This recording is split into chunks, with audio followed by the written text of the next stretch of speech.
Bonjour à toutes et bonjour à tous et bienvenue sur la troisième vidéo de cette année qui va nous permettre de faire un chapitre et donc la deuxième depuis que nous sommes confinés.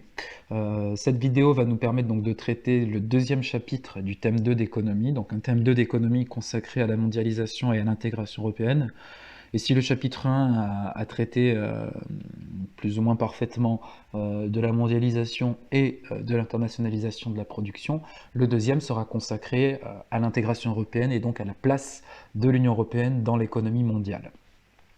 Avant de se lancer à corps perdu dans ce chapitre et dans cette problématique de la place de l'Union européenne dans l'économie mondiale, il faut qu'on se mette d'accord sur l'utilisation d'un vocabulaire que vous avez tendance vous et de manière globale dans la société, on a tendance à utiliser ce vocabulaire un petit peu comme des synonymes et c'est à mon sens dangereux de les considérer, ces termes-là, comme étant des synonymes. Alors parmi ces termes, on retrouve Europe, Union européenne et zone euro et l'espace Schengen. L'Europe revêt pour moi davantage une définition géographique. L'Europe, c'est un espace géographique qui est délimité par des frontières. On a des frontières qui sont claires et nettes au sud de l'Europe, c'est marqué par la mer Méditerranée, à une exception près, un territoire près qui est au sud de la mer Méditerranée, qui n'est pas dans la mer Méditerranée mais qui appartient à l'Europe, ce sont les îles Canaries. Les îles Canaries qui sont au large du Maroc, pour celles et ceux qui l'ignoraient, et qui appartiennent à l'Espagne et qui donc sont un territoire européen et qui constituent un petit peu l'exception de cette frontière marquée par la mer Méditerranée pour le sud de l'Europe. L'ouest de l'Europe est lui aussi, et elle aussi, une limite bien marquée physiquement par la présence, là encore, d'un espace maritime. C'est l'océan Atlantique qui marque la fin à l'ouest de l'Europe. Le nord est aussi bien situé, bien marqué par la présence, là encore, de mers, la mer du Nord, la mer de Norvège. Mais c'est à l'est et au sud-est que les problèmes se posent. Alors à l'est, on a tendance à considérer que c'est la chaîne de l'Oural, la chaîne de montagnes de l'Oural, qui constitue la limite orientale de l'Europe. Et après, pour ce qui concerne le sud-est européen, là on a des soucis, on a des controverses, notamment liées à la position de la Turquie. Est-ce que c'est un pays européen? Est-ce que ce n'est pas un pays européen? La question est posée. Je n'ai pas de réponse claire à vous donner, tout simplement parce que ça dépasse mes compétences en géographie. J'ai sollicité l'aide de Monsieur Blondeau, qui m'a détaillé les différentes positions tenues par les géographes et les historiens.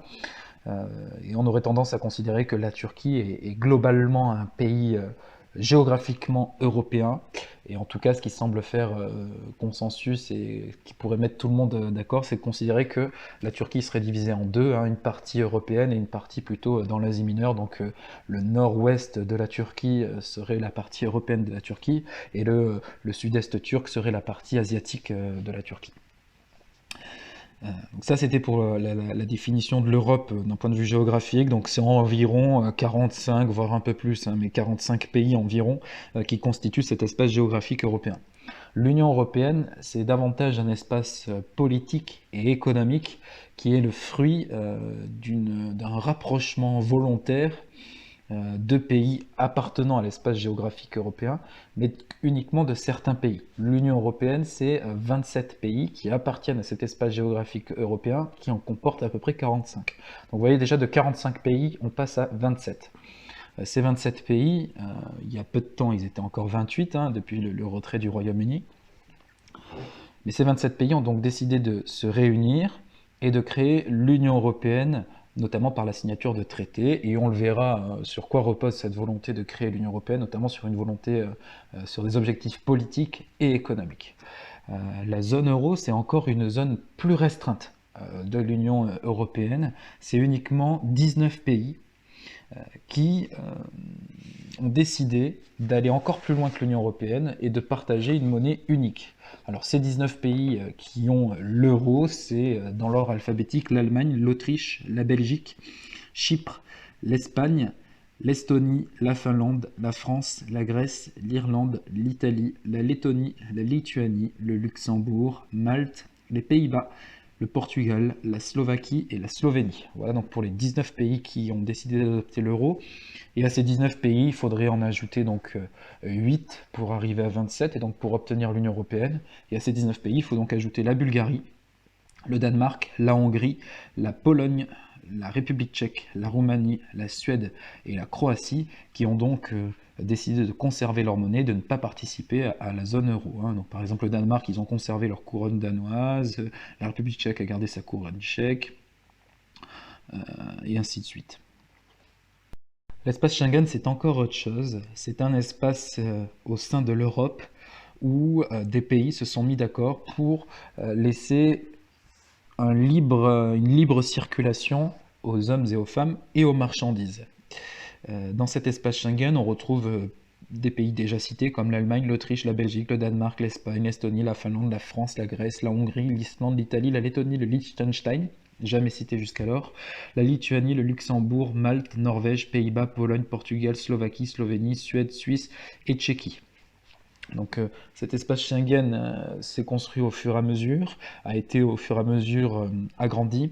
Il est voué encore à s'agrandir, notamment des pays qui demandent l'adhésion à cet espace Schengen, comme Chypre, comme la Bulgarie, comme la Roumanie.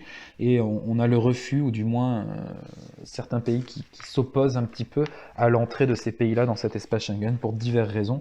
Si ces raisons vous intéressent, je ne peux que vous conseiller de m'interroger dessus lorsque nous organiserons un temps d'échange en audioconférence. Allez, maintenant que cet avant-propos est terminé sur la mise au point du vocabulaire, il est temps de commencer l'introduction de ce chapitre, où là, on va détailler ensemble, enfin détailler plus ou moins, on va éviter que la vidéo s'étale sur 2 heures. On va voir ensemble les grandes dates de l'Union européenne, ses raisons d'être, pourquoi l'Union européenne a été construite, son fonctionnement, comment fonctionne l'Union européenne, et enfin les chiffres qui caractérisent un petit peu cette Union européenne. Donc au niveau des dates, vous les retrouvez dans le document 1, qu'il faut lire absolument, qu'il faut fluoter, qu'il faut ficher, qu'il faut connaître. C'est des dates importantes qui sont des repères primordiaux pour tout citoyen européen, mais surtout pour des élèves qui vont prochainement passer le baccalauréat. Et donc parmi ces dates, moi je retiendrai 1951, 1957, 1986, 1992 et la période 1999-2002. Pourquoi ces dates-là? Parce que ce sont les dates auxquelles l'Union européenne a franchi différentes étapes de l'intégration économique décrite par Bella Balassa, que je vous avais fourni dans un polycopié annexe du chapitre précédent. L'Europe, c'est pas uniquement des dates, c'est aussi des objectifs qui ont permis et qui ont justifié la création de cette Union européenne. Et cette Union européenne répond d'abord à un objectif politique. L'objectif politique, il est décrit d'abord par Jean Monnet en novembre 1954. Et Jean Monnet nous dit en fait, je vous résume un petit peu et je vous vulgarise la citation que vous avez en entier dans le polycopié.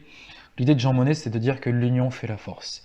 Il remarque qu'au sortir de la Deuxième Guerre mondiale, on a 2 superpuissances qui émergent, les États-Unis et la Russie.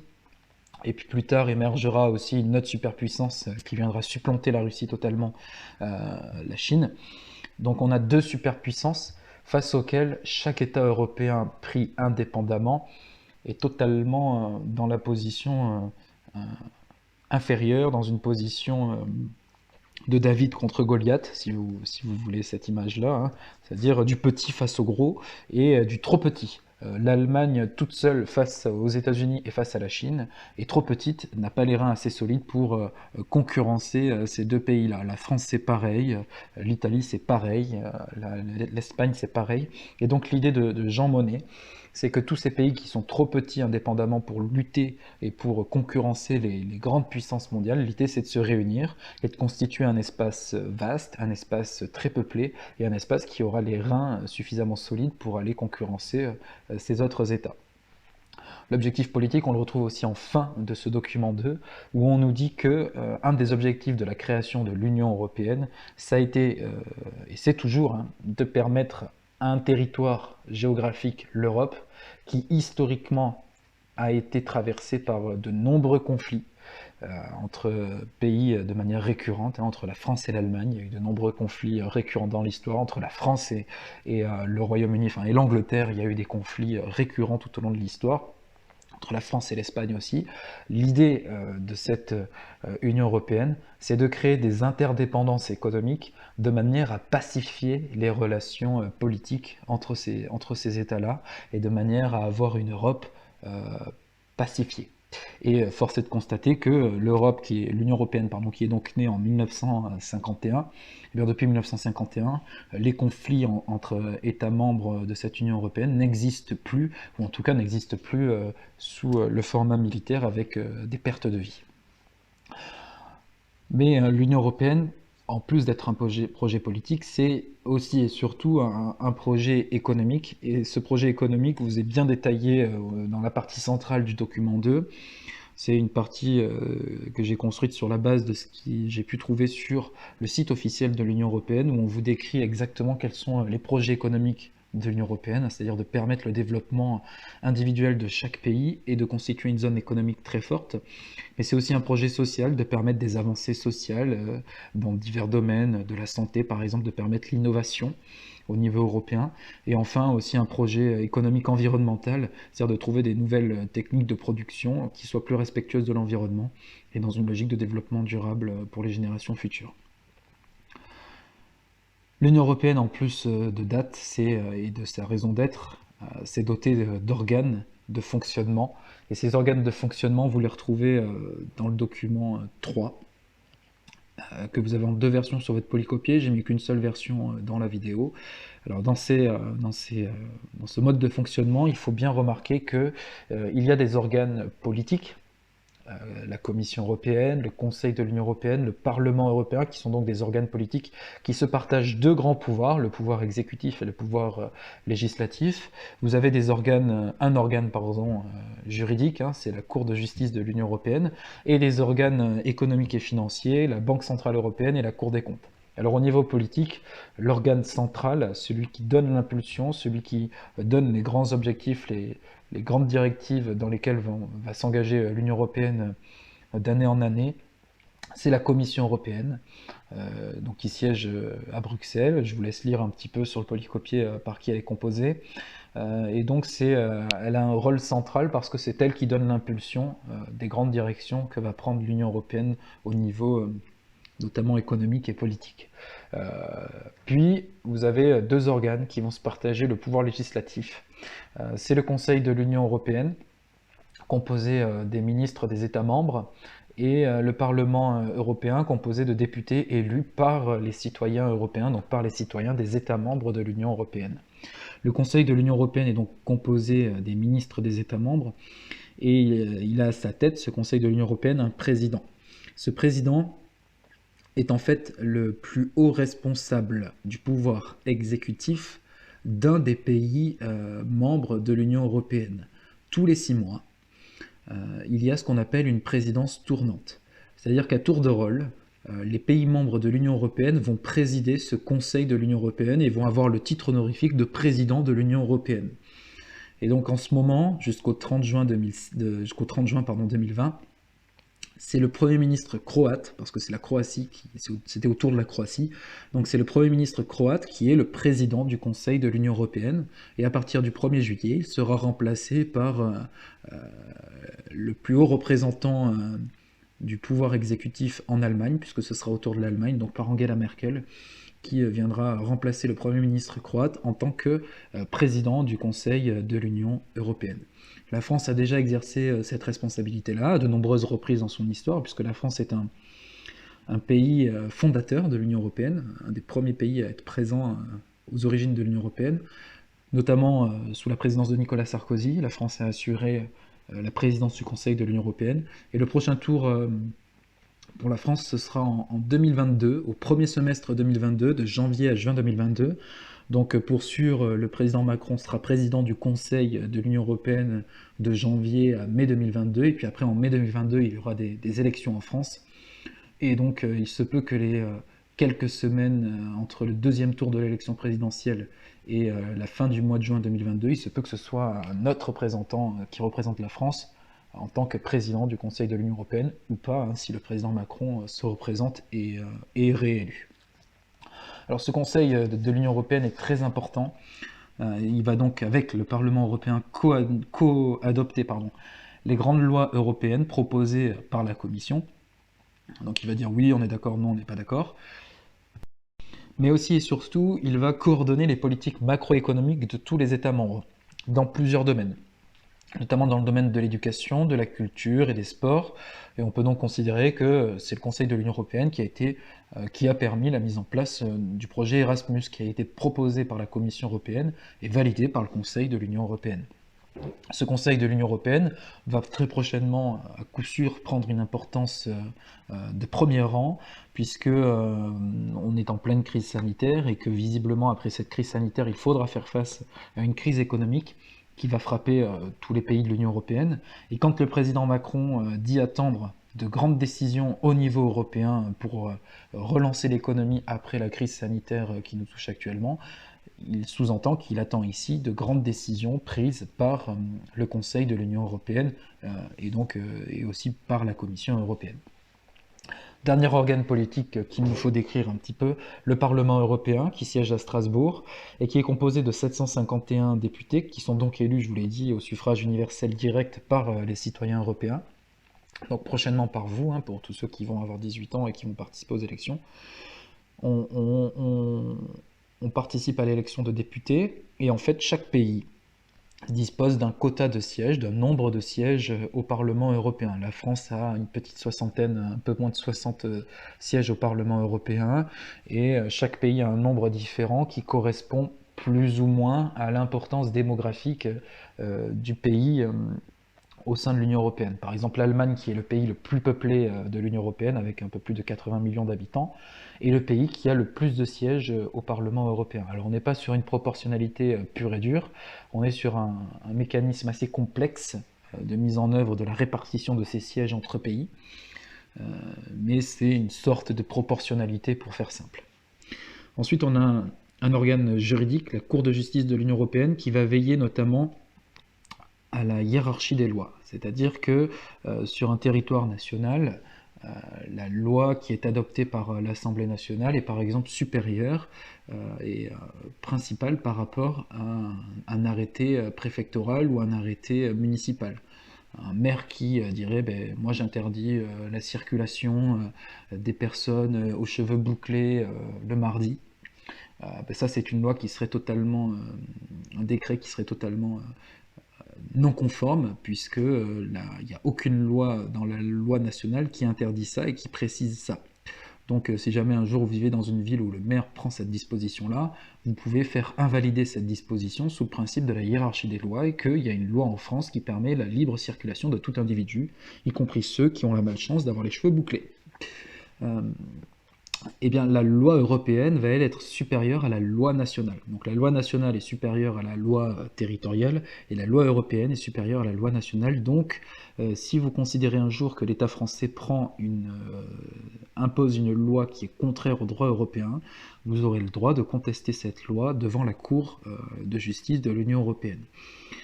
Et c'est donc en ce sens que la Cour de justice de l'Union européenne rend des décisions qui ont pu être célèbres au fil du temps. Alors pour ceux qui sont un petit peu sportifs, et notamment pour ceux qui suivent le football professionnel de très près, vous vivez dans un monde footballistique où les équipes sont constituées d'une multitude de joueurs internationaux. Si on prend les effectifs des clubs de foot de Ligue 1 par exemple, il y a des joueurs français certes, mais beaucoup de joueurs étrangers, notamment des joueurs étrangers européens. Sachez que jusqu'en 1995, c'était beaucoup moins le cas. Si vous prenez les effectifs des clubs avant 1995, vous aviez maximum 2 joueurs étrangers par effectif.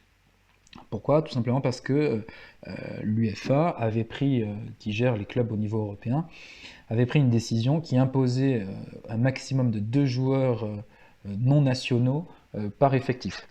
Et cette disposition-là de l'UEFA a contrarié un joueur qui s'appelait Bosman et qui a porté réclamation auprès de la Cour de justice de l'Union européenne et qui a fait invalider cette disposition prise par l'UEFA de 2 joueurs maximum étrangers par effectif. Et la Cour de justice de l'Union européenne a justifié sa décision en disant que l'Union européenne, dans son droit européen, il y a la libre circulation des individus et donc des travailleurs. Le footballeur étant un travailleur, le footballeur belge qui a envie de venir jouer en France, il peut venir jouer en France, et ce peu importe s'il y a déjà 2 étrangers dans le club français.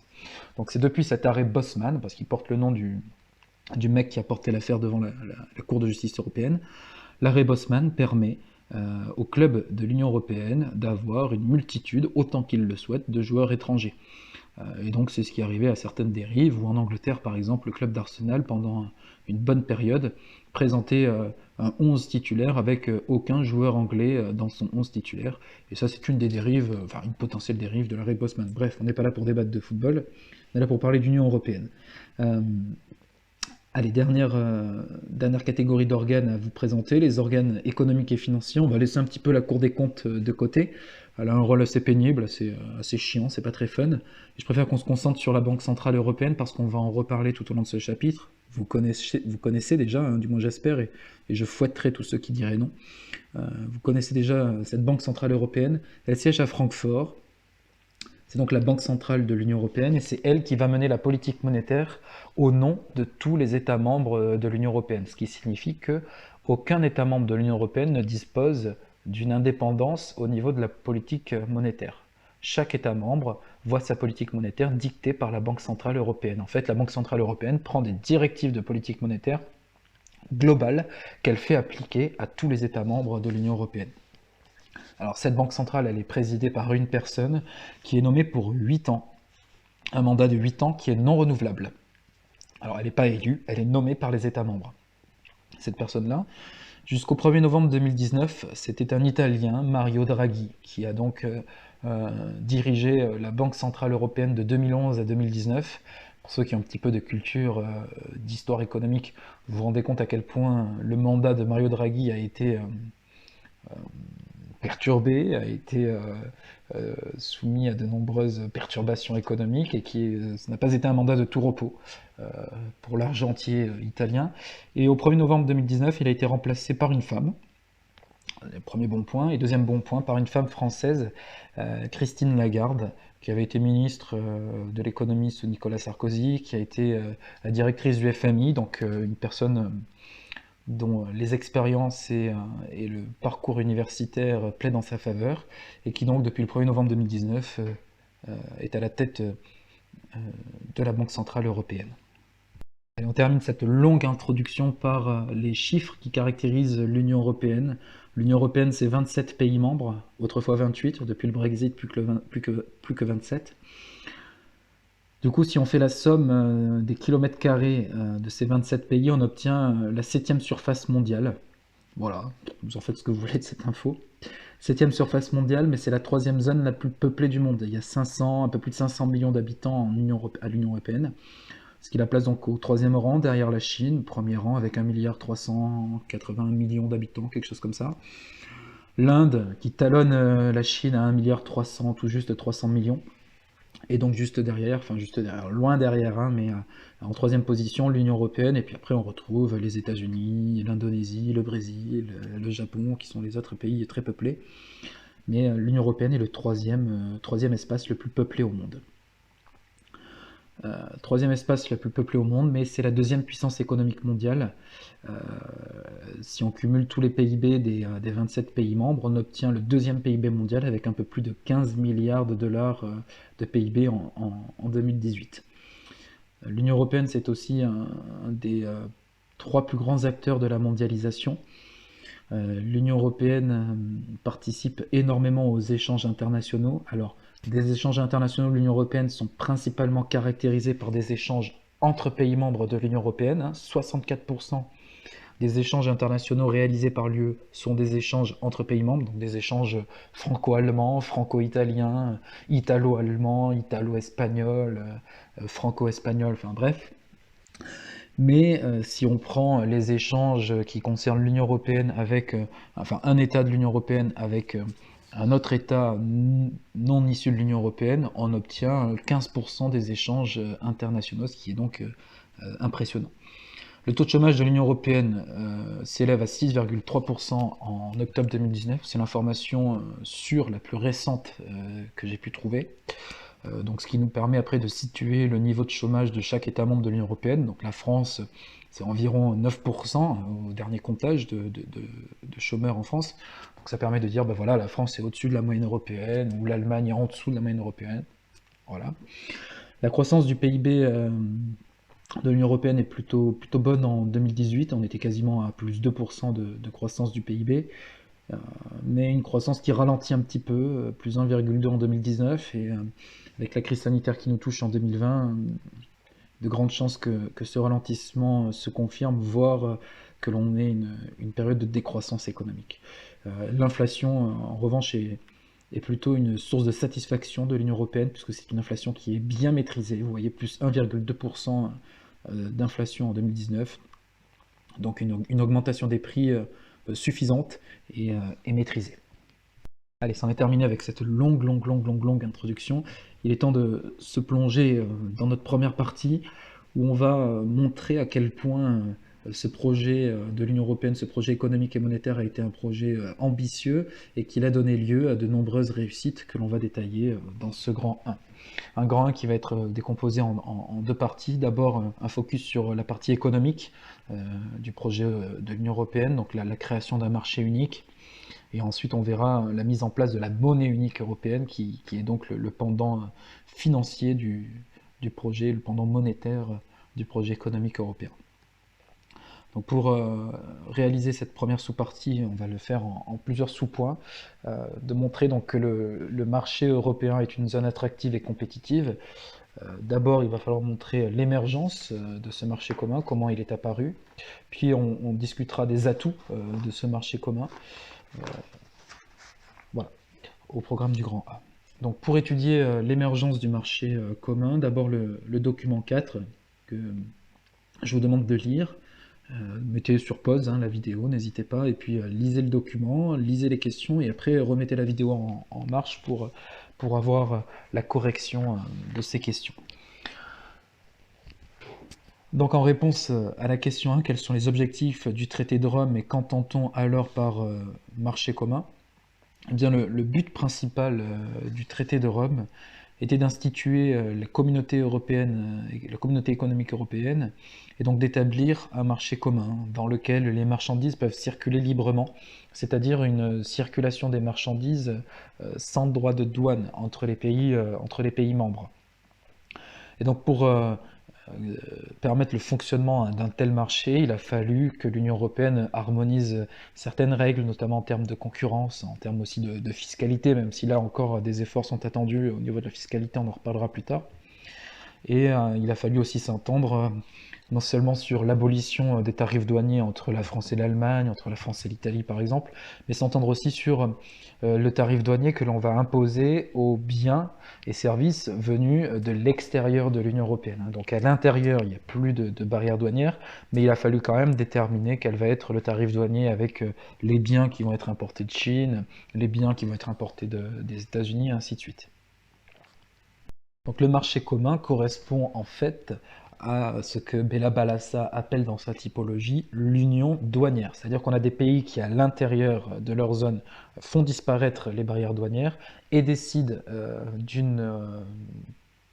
d'un tarif douanier commun pour les biens venus de l'extérieur de la zone.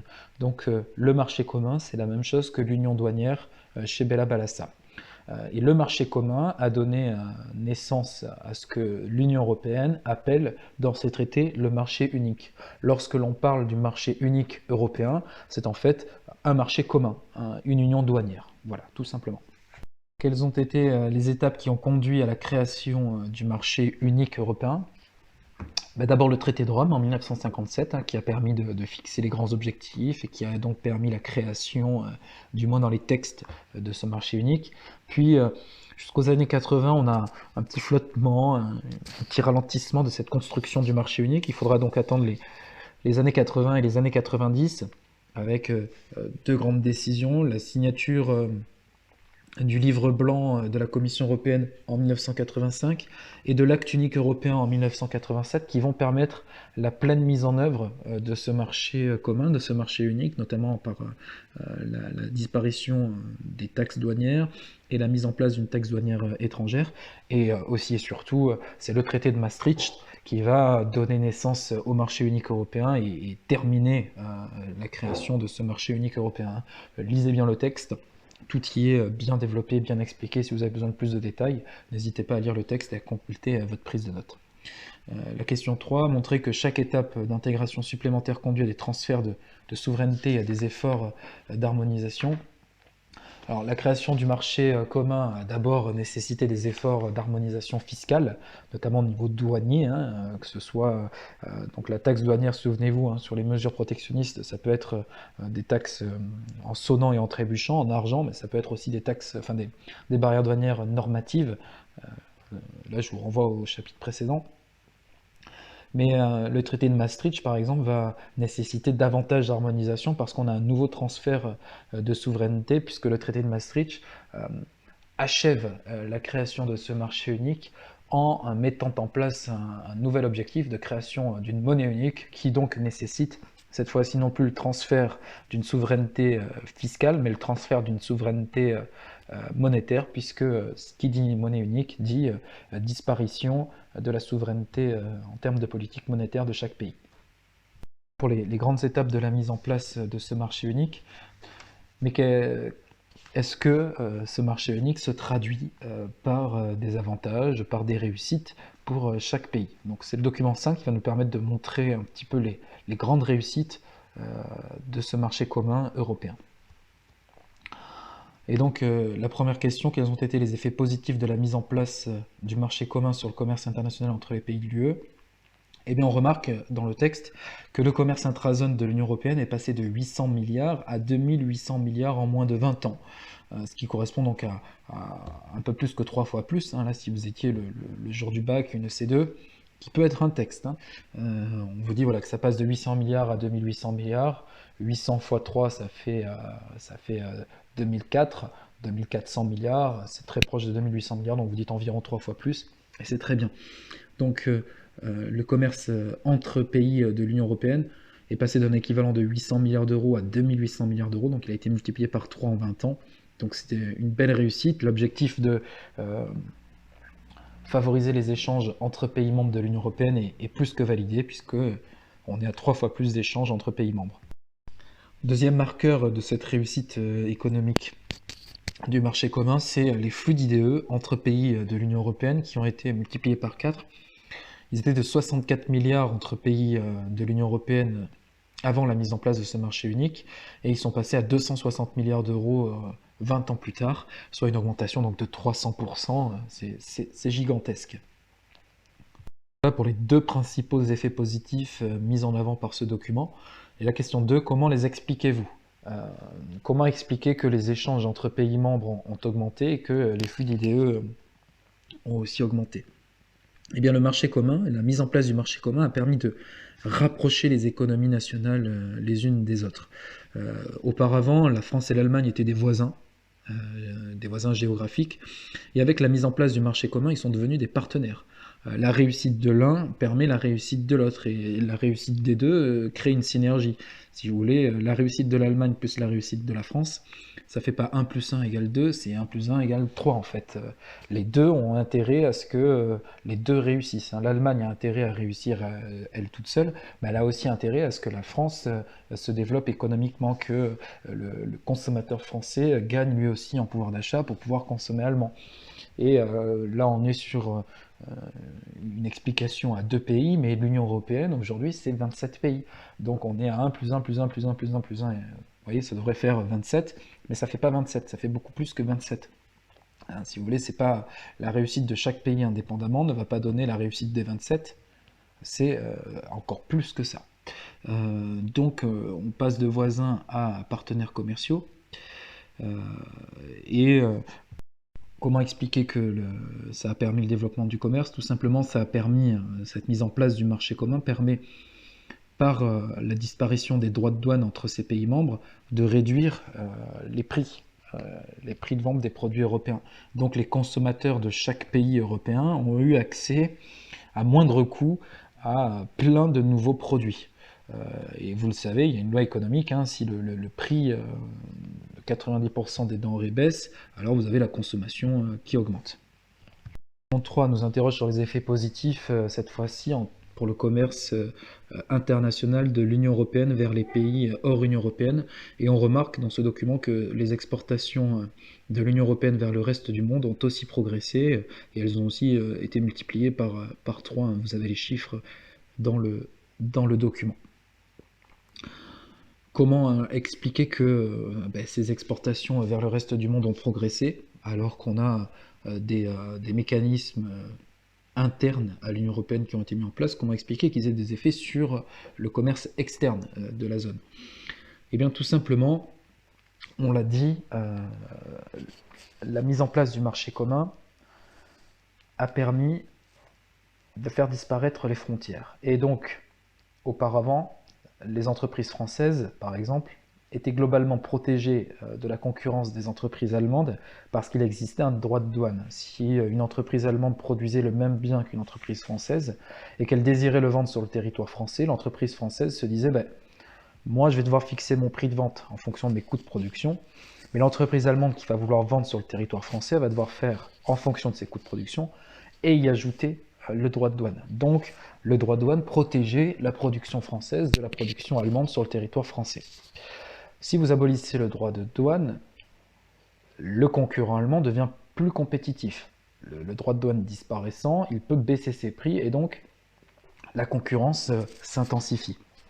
Et si la concurrence s'intensifie, eh bien ça signifie que la société française, l'entreprise française, qui auparavant était protégée par le droit de douane, ne l'est plus et va donc devoir trouver d'autres moyens pour combattre cette concurrence allemande. Vu que le droit de douane ne la protège plus, il lui faut d'autres moyens de se protéger. Et le moyen de se protéger contre la concurrence, c'est d'être le meilleur. Et le moyen d'être le meilleur possible, c'est d'être le plus innovant possible. Donc là, de cet exemple avec Allemagne, France et entreprises allemandes, entreprises françaises, on montre que la création du marché unique européen a permis d'augmenter la concurrence à l'intérieur de chaque pays européen. Il y a une concurrence qui s'est exacerbée. Et vous le savez, on l'a vu sur le chapitre dans la croissance consacré à la croissance économique, plus il y a de concurrence, plus les entreprises sont incitées à innover. Et une entreprise qui innove, une entreprise qui cherche à innover, c'est une entreprise qui va paraître performante, qui va paraître dynamique aux yeux du monde entier. Et quand vous innovez, ça veut dire que vous trouvez un nouveau bien. Et l'innovation, vous le savez, amène à ce qu'on appelle un monopole temporaire. Hein. C'est le monopole de l'innovateur. Vous êtes pendant un petit temps le seul à proposer ce bien-là, ce service-là. Et donc les consommateurs qui veulent consommer ce bien-là, ce service-là, sont obligés de se tourner vers vous. Et donc, la création du marché unique européen a permis à chaque entreprise européenne de devenir plus innovante et donc de gagner des parts de marché au niveau mondial. Donc là, ce que je viens d'expliquer sur la diapo, c'est le deuxième argument.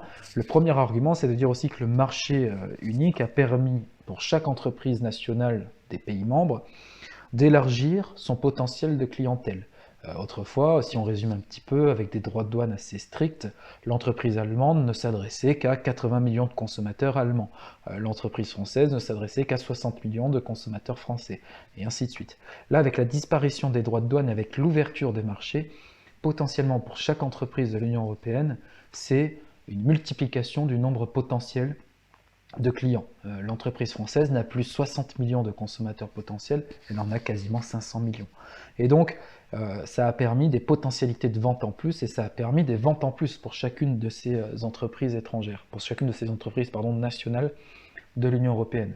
Et en vendant plus, ces entreprises ont pu grossir, ont pu gagner en trésorerie, gagner en chiffre d'affaires, et sont donc devenues des entreprises plus performantes et plus grosses et plus concurrentielles au niveau international.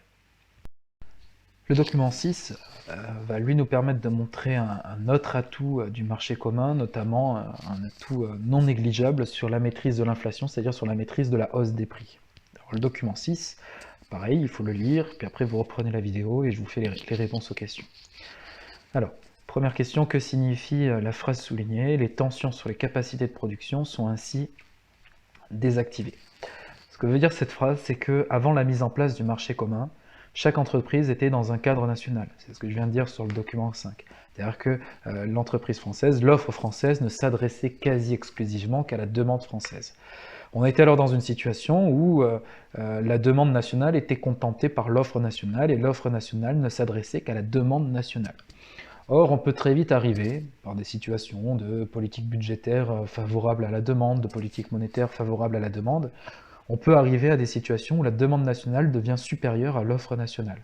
Et là, vous savez, c'est une loi économique fondamentale que vous maîtrisez très bien. Si la demande devient supérieure à l'offre, alors les prix augmentent. C'est une mécanique quasi certaine.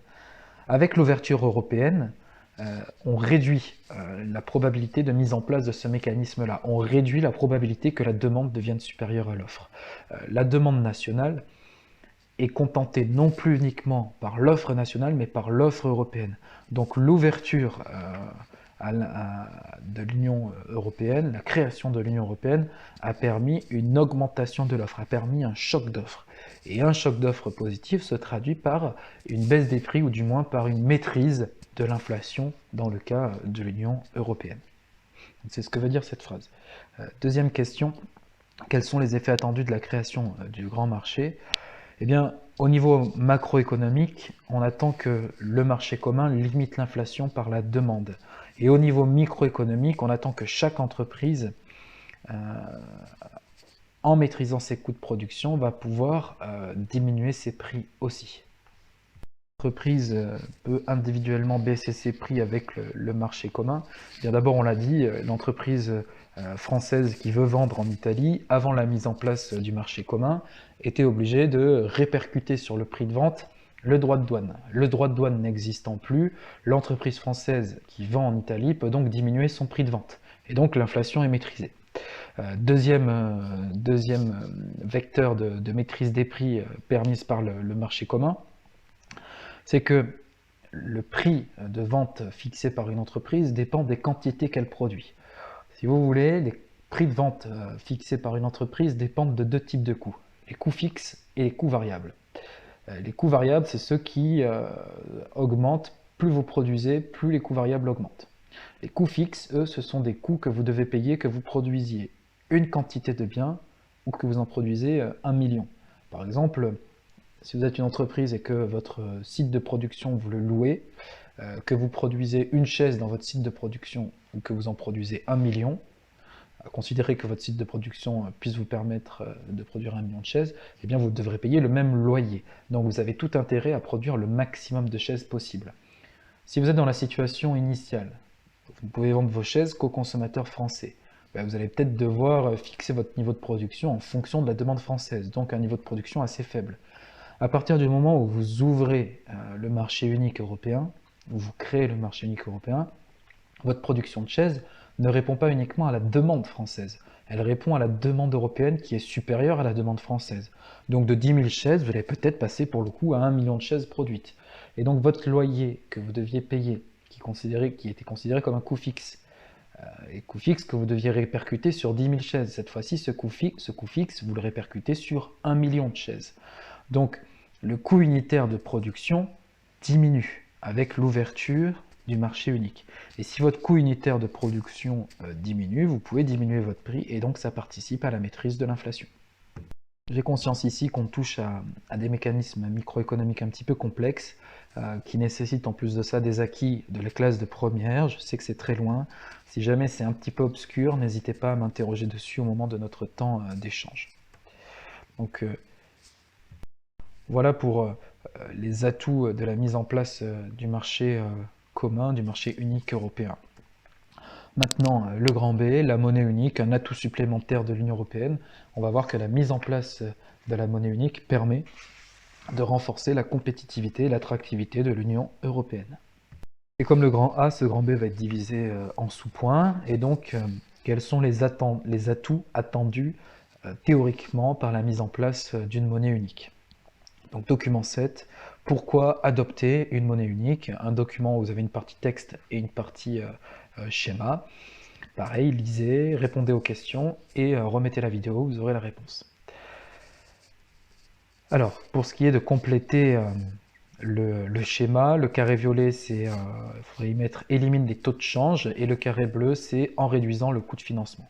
Donc la monnaie unique, dans le carré violet, élimine les taux de change, ce qui permet de baisser les prix et d'augmenter le pouvoir d'achat, et donc permet d'augmenter l'investissement, permet de participer à la croissance du PIB. Donc la monnaie unique, vous voyez, hein, si on suit tout le schéma de la gauche vers la droite, on en arrive à un cercle qui nous permet d'augmenter le PIB, et qui, après, on rentre dans un cercle vertueux où la croissance du PIB va permettre l'augmentation de l'emploi, et cette augmentation de l'emploi permet l'augmentation du pouvoir d'achat, qui va permettre de réaugmenter l'investissement, et on rentre dans un cercle endogène où la monnaie unique a permis de lancer un cycle de croissance économique.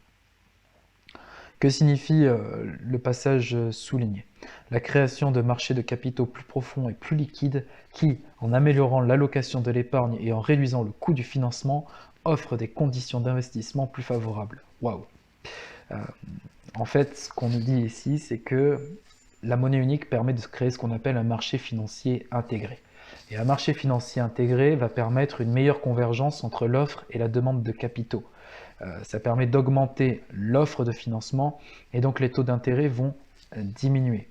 L'offre de financement, c'est-à-dire quand vous créez la monnaie unique, vous permettez plus facilement à un investisseur allemand de répondre aux besoins de financement d'une entreprise espagnole, par exemple. Auparavant, l'entreprise espagnole qui était en besoin de financement pouvaient s'adresser à des investisseurs internationaux, mais ces investisseurs internationaux devaient prendre le temps de convertir, de changer leur monnaie nationale en monnaie espagnole, et avec les taux de change, ça pouvait rendre la décision d'investir de l'investisseur allemand dans l'entreprise espagnole, ça pouvait la rendre inopérante, non optimale, pardon, et non pertinente économiquement.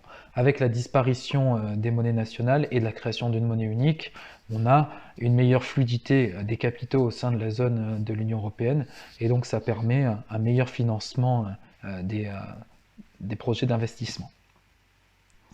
Donc si les projets d'investissement sont plus favorablement financés, ça permet d'avoir plus de projets d'investissement financés, et plus l'investissement est financé, plus les entreprises produisent, et plus les entreprises produisent, plus on a de chances d'avoir une croissance économique forte. Troisième question, quels sont les avantages attendus de l'union économique et monétaire? L'union économique et monétaire, donc la création, la mise en place d'une monnaie unique, devrait donc permettre d'augmenter la richesse globale.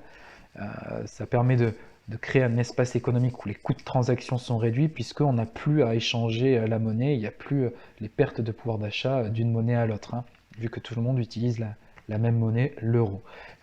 Ces gains vont donc permettre de baisser les prix, et donc d'augmenter la demande de biens, hein. S'il y a plus d'investissements financés, il y a plus d'offres, et si l'offre augmente, les prix diminuent, et donc la demande de biens augmente, et ça crée un cercle vertueux où les entreprises doivent reproduire et donc réinvestir, et donc on a une croissance économique qui s'auto-entretient.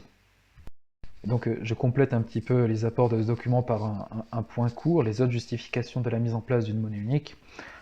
Une fois que l'Union européenne s'est dotée d'un marché unique, une fois qu'elle a libéralisé la circulation des biens et services en son sein, la suite logique des choses, c'est la mise en place d'une monnaie unique, hein. C'est quelque chose de logique de mettre une monnaie unique en place.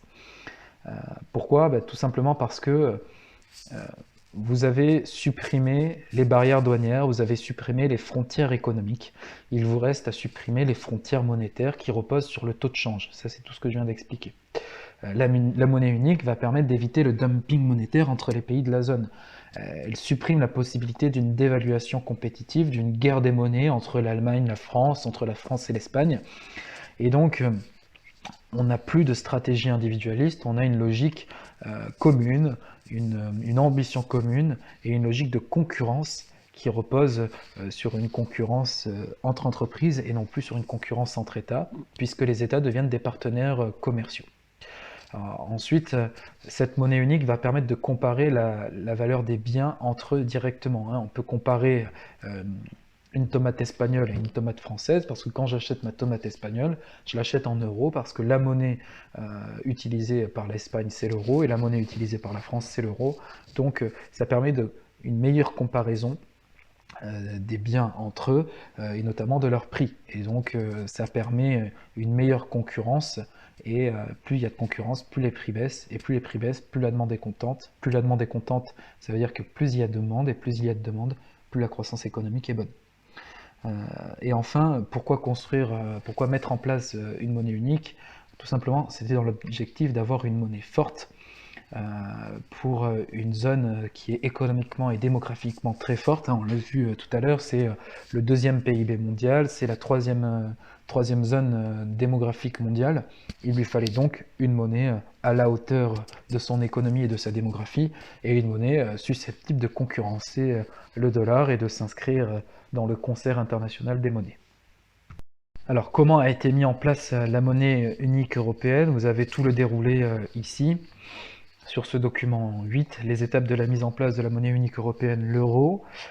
Et la première question, quel système d'organisation se succède entre 1972 et aujourd'hui? Donc les grandes dates entre 72 et aujourd'hui sur la mise en place de l'euro. Donc d'abord la première date, 1972, la mise en place de ce que l'on a appelé un serpent monétaire européen. Alors ça a été la première étape qui nous a guidés vers la création de l'euro. Ce serpent monétaire européen, c'était dans une Union européenne où les monnaies nationales existaient encore, hein. Il y avait encore le franc et le Deutschmark, l'escudo, la peseta espagnole, la lire italienne. Et donc on a créé un serpent monétaire qui avait pour but de limiter les fluctuations de change entre les monnaies européennes. Alors ça a pris forme véritablement en 1979, où on a décidé que les monnaies nationales de l'Union européenne allaient avoir un taux de change flottant à plus ou moins 2,25% d'une valeur décidée au préalable, par rapport à une monnaie commune qu'on avait nommée l'écu. Donc le franc avait une valeur fixe en écu, autour de laquelle il pouvait varier à plus ou moins 2,25%. Donc si on disait, je dis une bêtise, là, totalement une bêtise, hein, un franc égale un écu, ça veut dire que le gouvernement français pouvait faire varier ce taux de change, un franc, un écu, entre plus ou moins 2,25% de 1 écu. D'accord? Et chaque monnaie nationale était exprimée en écu, ce qui permettait de limiter le dumping monétaire et d'éviter qu'un État décide tout d'un coup de dévaluer sa monnaie. Mais attention, là on parle d'une monnaie commune, c'est-à-dire que l'écu n'avait pas déjà d'existence physique, personne ne se promenait dans la rue avec un porte-monnaie rempli en écu, il n'y a pas eu de pièces de monnaie d'écu frappées par exemple, ni de billets frappés en écu.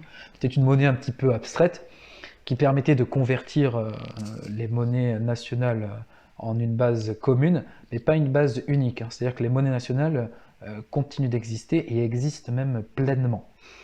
L'écu n'est là que pour permettre une conversion théorique et pour contraindre un petit peu l'action des gouvernements des États membres de l'Union européenne. 1992 est une autre grande étape, c'est le traité de Maastricht, et c'est la première fois où l'on formalise par l'écrit l'objectif clair et net de doter l'Union européenne d'une monnaie unique, l'euro. Donc c'est ici, c'est ce traité-là qui est un traité fondamental et fondateur de l'euro. La dernière étape, c'est 1999 jusqu'à 2002, sont les 3 ans qui ont permis la mise en circulation de l'euro, alors d'abord de manière scripturale, et puis au 1er janvier 2002, les Français, les Allemands, les Italiens, enfin tous les pays membres et tous les citoyens des pays membres de l'Union européenne ont pu retirer leur premier billet d'euro, leur première pièce d'euro au guichet de leur banque. La réponse à la question 2, quel traité joue un rôle clé pour organiser le passage à la monnaie unique, quelles institutions monétaires met-il en place? C'est le traité de Maastricht, hein. Et c'est lui qui va mettre en place l'objectif de créer une banque centrale européenne, qui verra donc le jour en 1999. Et donc c'est ce traité-là qui va notamment donner les fondements théoriques de cette banque centrale européenne. La question 3, quel a été l'effet du passage à la monnaie unique en matière de change? Alors au niveau interne à la zone euro, la mise en place de l'euro a permis de faire disparaître totalement les effets de change entre les monnaies nationales, puisque les monnaies nationales ont disparu. Ensuite, concernant le change euro-dollar, on a eu différentes périodes. Euh, D'abord, entre le lancement de l'euro scriptural en 99 quasiment jusqu'au lancement physique de l'euro en 2002, on a un euro qui a été lancé très fort face au dollar et qui a subi une belle dépréciation dans les 2 premières années d'existence. L'euro s'est fortement déprécié face au dollar. Et puis à partir de septembre 2001, alors directement lié à un événement tragique qui a touché les États-Unis et qui a inquiété les acteurs de la finance internationale sur la situation américaine. Hein. Septembre 2001, c'est les attentats contre le World Trade Center. Ça a eu des conséquences financières, notamment sur la santé du dollar, et l'euro s'est peu à peu apprécié face au dollar. Depuis cet attentat-là, et jusqu'au deuxième trimestre 2008, jusqu'à la grande crise de 2008, on a un euro qui n'a cessé de prendre de la valeur par rapport au dollar. Vous trouverez un peu plus loin un graphique vous montrant l'évolution du taux de change euro-dollar, dont je vous parlerai un petit peu plus tard. Voilà.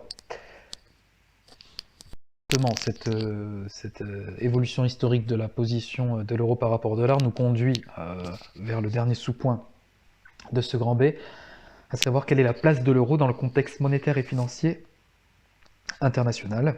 Et donc le document 9 qui nous demande, qui va nous permettre de répondre à une grande question, est-ce que l'euro peut être considéré comme une monnaie internationale ou est-ce seulement une monnaie régionale, une monnaie communautaire propre à 27 États? Donc le document 9, pareil, lisez-le et puis remettez la vidéo pour avoir la réponse aux questions. Donc en utilisant vos connaissances de première, identifiez les 3 fonctions de la monnaie évoquées dans le texte et déduire en question de comment ces 3 fonctions se traduisent-elles pour une monnaie internationale. Pour répondre à ces 2 questions, je vous propose ce tableau-là. Prenez-le, réfléchissez-y. 1, 2, 3, réfléchissez-y calmement après l'avoir recopié. Et puis on en rediscute au moment de notre temps d'échange sur ce tableau-là, sinon la vidéo durera vraiment 2 heures pour le coup. La question 3 est intéressante. Peut-on dire que l'euro est une monnaie internationale? Alors à la lecture de ce texte, on peut dire non, mais oui un petit peu. Les fonctions d'instrument des échanges et d'unité de compte ne sont pas réalisées pleinement par l'euro au niveau international. Par exemple, on voit que les pays de la zone euro paient une majorité de leur importation dans une autre devise que l'euro.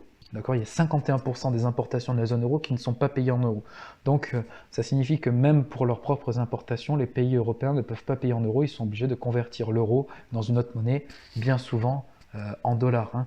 Bien souvent en dollars, parce que par exemple, une des principales importations de l'Union européenne, c'est le pétrole, puisqu'il y a peu, voire quasiment pas de gisement de pétrole exploitable industriellement en Europe. Donc on est obligé d'importer notre pétrole, et le pétrole est un bien qui est libellé en dollars et qui restera très probablement tout le temps libellé en dollars.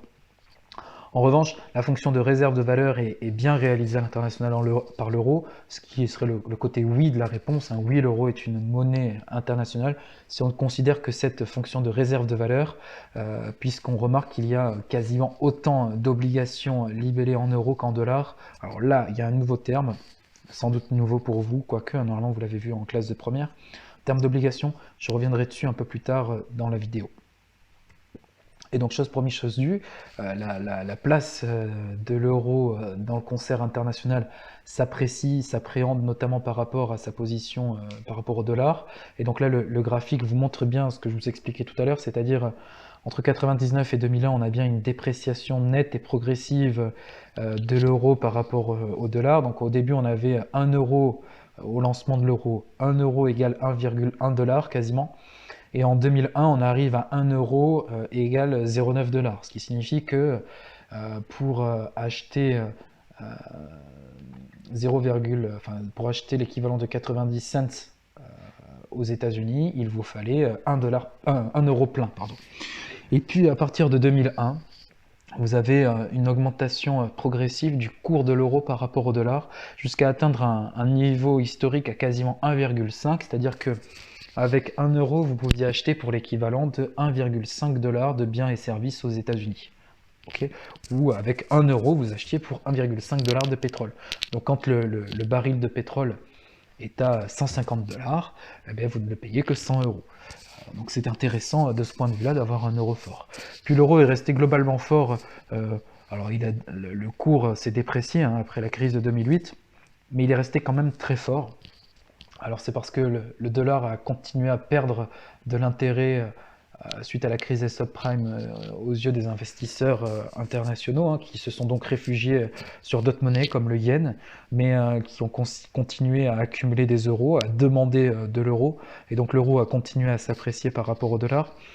Et puis on a une action de la Banque Centrale Européenne qui commence à considérer que l'euro est un petit peu trop fort, et donc on a une chute assez brutale. En 2014-2015, de la conversion euro-dollar, on était à un peu plus d'1,3, on passe à tout juste au-dessus de 1,1, et puis on a une stabilisation de ce taux de change depuis 2015-2016.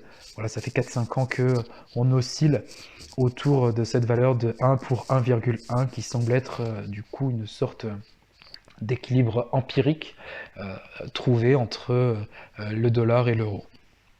On arrive à 1 heure de vidéo donc pour boucler l'introduction et le grand 1 de cette partie. Eh bien allez, on s'arrête pas, on passe dans le grand 2. Le grand 2 va lui s'intéresser à la complexité de la mise en œuvre de ce projet économique et monétaire européen. On a dit dans le grand 1 que c'était un projet ambitieux. On a montré à quel point il s'est assorti de nombreuses réussites économiques. Eh bien, on va montrer dans ce grand 2 que face à ces réussites, il reste des zones d'ombre, il reste des zones d'amélioration, des axes d'amélioration. Et pourquoi? Parce que c'est un exercice qui est particulièrement périlleux que de coordonner des politiques macroéconomiques entre 27 États, et surtout entre 27 États très différents les uns des autres en termes de situation économique. Alors, l'avant-propos pour commencer cette partie-là, qui va nous permettre de revenir sur les grandes politiques macroéconomiques au sein de l'Union européenne, de faire un point sur savoir qui détient quel pouvoir, et comment on peut définir chaque politique macroéconomique. Donc pour faire cet avant-propos, un document non numéroté, hein, parce que c'est dans un avant-propos, qui va nous permettre donc de faire le point sur qu'est-ce qu'une politique budgétaire, qu'est-ce qu'une politique monétaire en question 1, de rappeler qui détient le pouvoir de l'une et de l'autre au sein de l'Union européenne, et ensuite les questions 3 et 4 vont nous permettre de donner des informations un petit peu plus poussées au niveau de l'analyse. Donc la politique monétaire et la politique budgétaire, j'ose espérer vraiment que vous vous souvenez de quoi il en retourne, on l'a déjà vu cette année. Donc là encore, hein, si vous ne le savez pas, sachez que je vous fouette à distance, parce que c'est pas normal de ne pas savoir ça aujourd'hui, mois d'avril, de terminale. Politique monétaire, c'est l'action de la Banque centrale d'un pays pour réguler la quantité de monnaie en circulation. C'est dans un objectif de réguler l'activité économique. Alors la Banque centrale va chercher à réduire la masse monétaire lorsqu'elle considère que l'inflation est trop forte, lorsque l'activité économique s'emballe trop, et elle va au contraire augmenter la masse monétaire lorsqu'elle considère que l'activité économique n'est pas suffisante, que le PIB va bientôt diminuer, qu'on va rentrer dans une zone de récession. Alors là, la Banque centrale peut augmenter la masse monétaire pour dynamiser la demande. La politique budgétaire, c'est l'État qui utilise son budget, d'où le nom de politique budgétaire. Il utilise son budget notamment soit en augmentant ses dépenses ou en les réduisant, en augmentant ses recettes ou en les réduisant, en fonction de l'objectif souhaité. Donc il va mener une politique budgétaire de relance lorsque l'activité économique ne sera pas suffisante, et il va mener une politique budgétaire de rigueur lorsque l'activité économique ne sera pas trop rapide. Alors la politique monétaire, elle est détenue par la BCE au sein de l'Union européenne, et la politique budgétaire est encore aujourd'hui du ressort plein des gouvernements de chaque État membre. Ça veut dire que l'Italie peut décider de faire une politique de relance au niveau budgétaire, d'utiliser ses dépenses, d'augmenter ses dépenses et de réduire ses recettes, et dans le même temps, on peut avoir la Pologne qui décide de faire une politique budgétaire de rigueur si ça lui dit. Alors la question 3 est elle intéressante, donner la signification de chaque flèche numérotée. C'est un schéma qui est très intéressant, mais qui est assez complexe peut-être à comprendre. Alors, le lien 1 qui nous fait un lien direct entre le niveau des taux d'intérêt et le niveau de la demande globale. Et ce niveau des taux d'intérêt semble être lié lui aussi à, à la Banque centrale sur la flèche précédente. Donc comment expliquer tout ça? Bien, tout simplement, un mécanisme que vous connaissez déjà très bien, qu'on a déjà développé ensemble. Une baisse des taux directeurs de la Banque centrale va réduire le coût du crédit pour les ménages et les entreprises, car c'est le taux directeur de la Banque centrale qui va directement influencer le taux d'intérêt pratiqué par les banques commerciales. Donc, si vous voulez, les banques commerciales vont fixer leur taux d'intérêt en fonction du niveau du taux directeur de la Banque centrale. Si la Banque centrale décide de réduire son taux directeur, alors les banques vont pouvoir réduire, les banques commerciales, banques de second rang, vont pouvoir réduire leur taux d'intérêt qu'elles vont faire payer aux ménages et aux entreprises. Et quand les ménages et les entreprises voient le taux d'intérêt diminuer, elles reçoivent le signal « Ok, il faut que je consomme ». Ça devient économiquement pertinent de s'endetter pour consommer. De s'endetter pour consommer lorsqu'on a un ménage, ça veut dire de faire par exemple du crédit pour acheter une deuxième voiture, un crédit pour acheter une maison, voire pour acheter une deuxième maison quand le taux d'intérêt diminue. Et pour les entreprises, lorsque le taux d'intérêt bancaire diminue, c'est un signal positif pour décider d'investir et donc d'augmenter leur capacité productive. Donc, lorsque la Banque centrale diminue son taux directeur, les banques commerciales vont pouvoir diminuer leur taux d'intérêt, les ménages et les entreprises vont s'endetter pour pouvoir consommer, et donc les ménages vont faire augmenter le C, de PIB est égal à C plus I plus, je vous laisse compléter, delta S plus G plus X moins M. Donc les ménages vont participer à faire augmenter le PIB par le biais du C, de la consommation des ménages. Et lorsque le taux d'intérêt des banques diminue, c'est aussi un signal positif pour les entreprises qui vont donc plus investir. Et là, c'est le I qui augmente. Et donc, on a bien notre demande globale qui est égale à C plus I plus G plus delta S plus X moins M. Si C et I augmentent, à toute chose égale par ailleurs, la demande globale va aussi augmenter. A l'inverse, il suffit de faire tout le raisonnement que je viens de faire là, pendant une bonne minute 30 sur la baisse du taux directeur. Si la Banque centrale décide d'augmenter son taux directeur, dans ce cas-là, les banques commerciales augmentent leur taux d'intérêt. Et là, c'est un message plutôt négatif pour l'endettement des ménages et des entreprises. Les ménages réduisent leur consommation, ou du moins ne consomment pas, ne s'endettent pas pour consommer, donc pas d'achat de la deuxième maison, pas d'achat de la deuxième voiture. Les entreprises reportent à plus tard leurs décisions d'investissement, et la demande globale n'augmente pas, et même elle diminue. Donc on a bien un lien direct ici. Ce lien 1, il était facile à expliquer quand on est capable de remobiliser les connaissances déjà vues cette année. Supposons qu'on soit dans l'optique que la Banque centrale baisse ses taux d'intérêt, donc son taux directeur diminue, les banques commerciales diminuent leur taux d'intérêt, et donc la demande globale augmente. Partons dans cette logique-là pour faire la suite. Si la demande globale augmente, la petite flèche qui n'est pas numérotée, là, qui descend vers le niveau de la production et de l'emploi, si la demande augmente, alors symétriquement on va avoir une hausse de l'offre. Pourquoi? Tout simplement parce que face à une demande qui augmente, les entreprises vont décider de plus produire pour pouvoir répondre à cette demande, et donc elles vont augmenter leur niveau de production. Et pour augmenter leur niveau de production, elles vont être aussi obligées de plus embaucher de personnes, et donc le niveau de l'emploi va augmenter et le niveau de chômage va diminuer.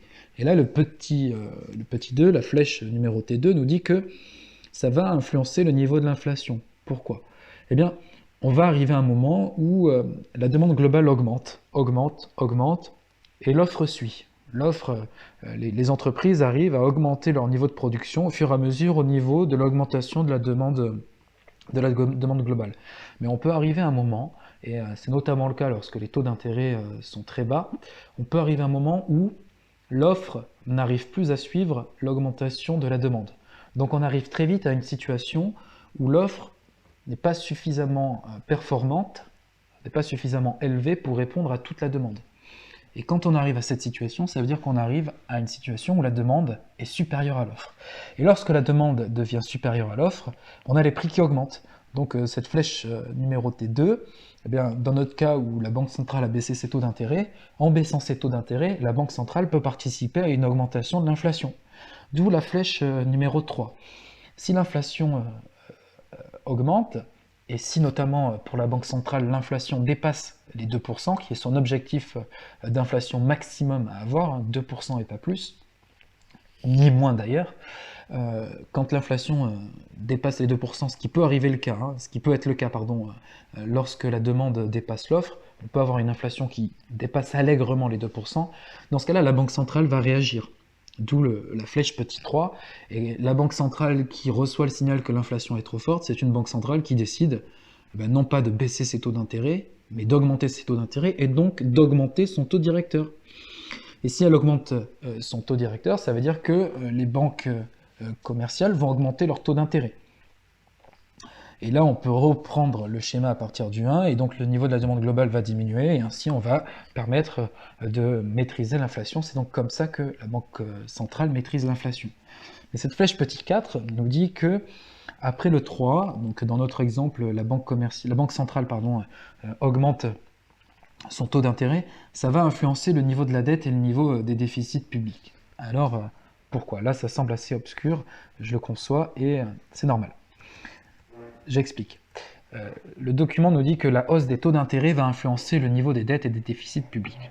D'abord, il faut rappeler ce que c'est qu'un déficit et une dette publique. Ça aussi, on l'a vu au cours de l'année, j'espère que j'apprends rien à personne encore une fois. Le déficit public, c'est en fin d'année, un État qui a plus dépensé qu'il n'a perçu de recettes. Tout simple. D'accord? Et donc, pour équilibrer ses comptes, l'État ne peut pas rester dans le rouge. Hein. S'il a des dépenses à assurer, il faut qu'il puisse les financer. Et quand il n'y a plus d'argent, il est obligé d'en trouver. Il ne peut pas augmenter les impôts. Donc, pour trouver de l'argent très rapidement, l'État va s'endetter. Il fait comme tout un chacun qui aurait besoin d'argent pour acheter quelque chose, eh bien, il est obligé de faire un prêt, il est obligé d'emprunter de l'argent. Alors, l'État qui va emprunter de l'argent, est-ce qu'il peut aller à la caisse d'épargne, comme vos parents par exemple, toquer à la porte et dire voilà, je voudrais un prêt, combien vous pouvez me prêter? Non, l'État ne peut pas faire ça. Du moins pas directement. L'autre manière pour trouver de l'argent et pour financer un projet d'investissement ou pour financer des dépenses, c'est de faire comme des entreprises et d'émettre des actions en bourse. Est-ce que c'est possible pour l'État? Là non plus, pas possible. Il ne peut pas aller sur le marché de la bourse, l'État il ne peut pas émettre des actions. Pourquoi? Parce que l'action est un titre financier, est un actif financier qui va conférer, qui va donner au détenteur de l'action un droit de propriété sur l'entreprise. Par exemple, la Française des Jeux a été cotée en bourse et vous avez pu acheter avec vos petits sous des actions de la Française des Jeux. Si vous avez acheté 10% des actions émises par la Française des Jeux, alors vous devenez propriétaire à hauteur de 10% de la Française des Jeux. Si vous remplacez Française des Jeux par l'État, imaginez un État qui émet des actions et vous achetez pour 10% des actions de l'État. Vous deviendrez pour 10% propriétaire de l'État. C'est totalement inconcevable et délirant qu'une personne individuelle devienne propriétaire d'un État. C'est aberrant. Quand vous êtes propriétaire d'une entreprise, ça veut dire par exemple que vous avez le droit de dire cette année on va licencier tant de personnes. Vous avez le droit, vous êtes le proprio, vous faites ce que vous voulez, dans la limite de la loi bien entendu, mais vous êtes propriétaire, donc si vous avez envie de procéder à un plan de licenciement, vous en avez les possibilités. Est-ce que vous pouvez décemment devenir propriétaire d'un État et dire je vais licencier des personnes de cet État? Non, bien sûr que non. Donc personne ne peut devenir propriétaire d'un État, donc un État ne peut pas émettre d'actions. Il lui reste en fait une seule et unique possibilité pour un État, c'est d'émettre des obligations. Je vous avais promis de reparler de ce terme-là tout à l'heure précédemment dans la vidéo. Eh bien c'est le moment. Qu'est-ce qu'une obligation? Alors là, je vais essayer d'être le plus simple possible parce qu'on arrive à un niveau de connaissance en économie qui est assez élevé. J'espère ne pas trop vous faire peur en disant ça, mais il faut aussi que ça vous donne confiance. Vous allez apprendre quelque chose de compliqué, mais finalement, j'espère le rendre suffisamment simple pour vous. L'obligation, c'est un actif financier qui est émis principalement par des États, mais des entreprises peuvent aussi émettre des obligations. Et donc une obligation, tout comme une action, ça va être pour financer soit un projet d'investissement, soit pour financer des dépenses. Et un État va notamment émettre des obligations pour financer son déficit, ou pour financer un projet d'investissement public. Alors, une obligation, c'est un actif financier qui ne donne pas droit à la propriété de la société qui émet l'action, de l'obligation, pardon, ou de l'État qui émet l'obligation. L'obligation n'est pas un actif de propriété. L'obligation, c'est dans le but de récupérer une somme d'argent pour celui ou pour l'État qui émet l'obligation, et celui qui achète ou celle qui achète l'obligation doit obtenir des contreparties. Quand vous obtenez une action, la contrepartie, c'est que vous êtes en partie propriétaire de la société, voire totalement si vous achetez les 100% des actions de la société. Et le deuxième contrepartie, c'est que vous touchez un dividende avec une action. Avec l'obligation, il y a aussi deux contreparties. D'abord, si vous achetez une obligation de l'État français, vous avez la certitude d'être remboursé un jour de l'intégralité de l'obligation que vous avez achetée. Par exemple, l'État français va émettre 10 obligations de 100 000 € et vous en achetez une.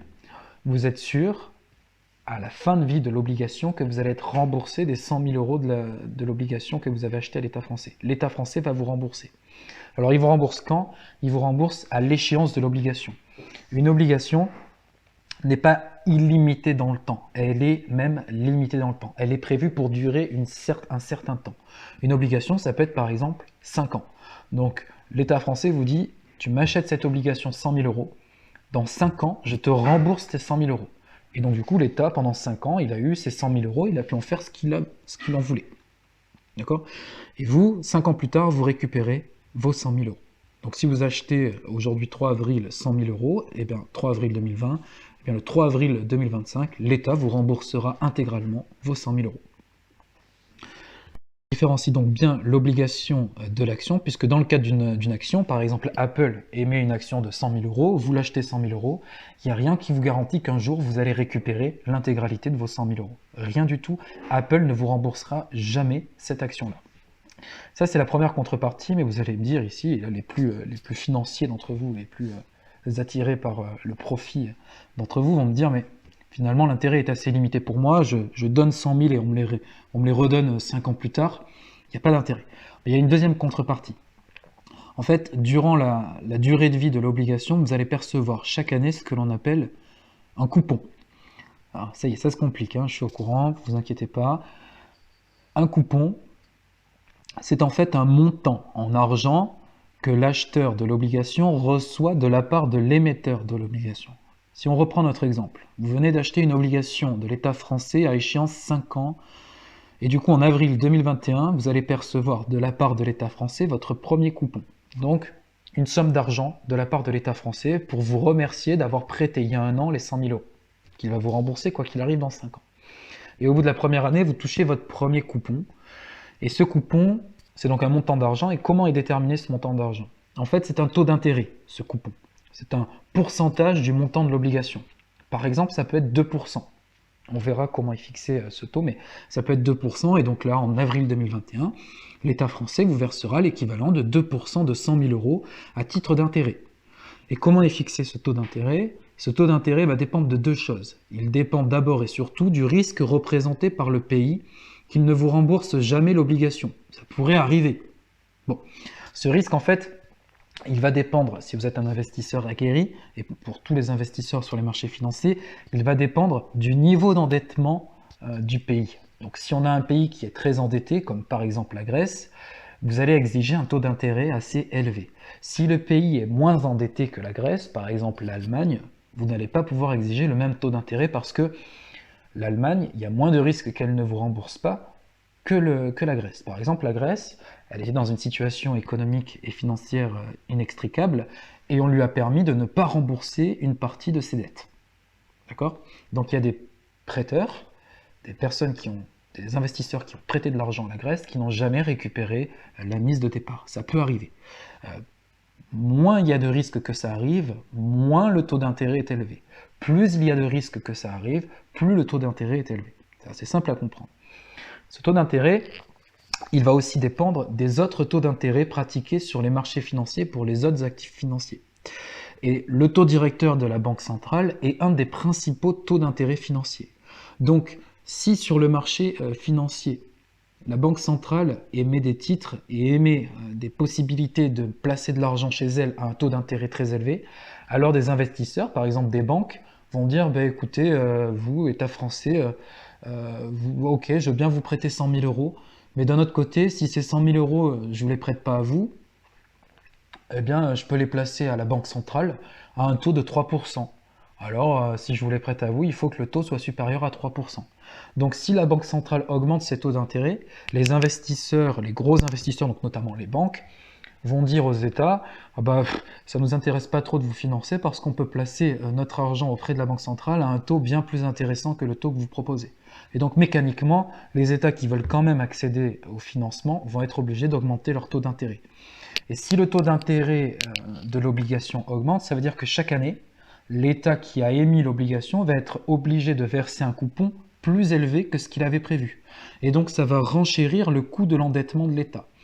Donc si la Banque centrale augmente ses taux d'intérêt, l'État voit son taux d'endettement se renchérir. Et donc, un État qui avait prévu d'investir pour augmenter le capital public ou le capital humain. Imaginez un État qui décide de lancer un grand programme d'éducation et qu'il ait besoin d'argent pour financer tout ça.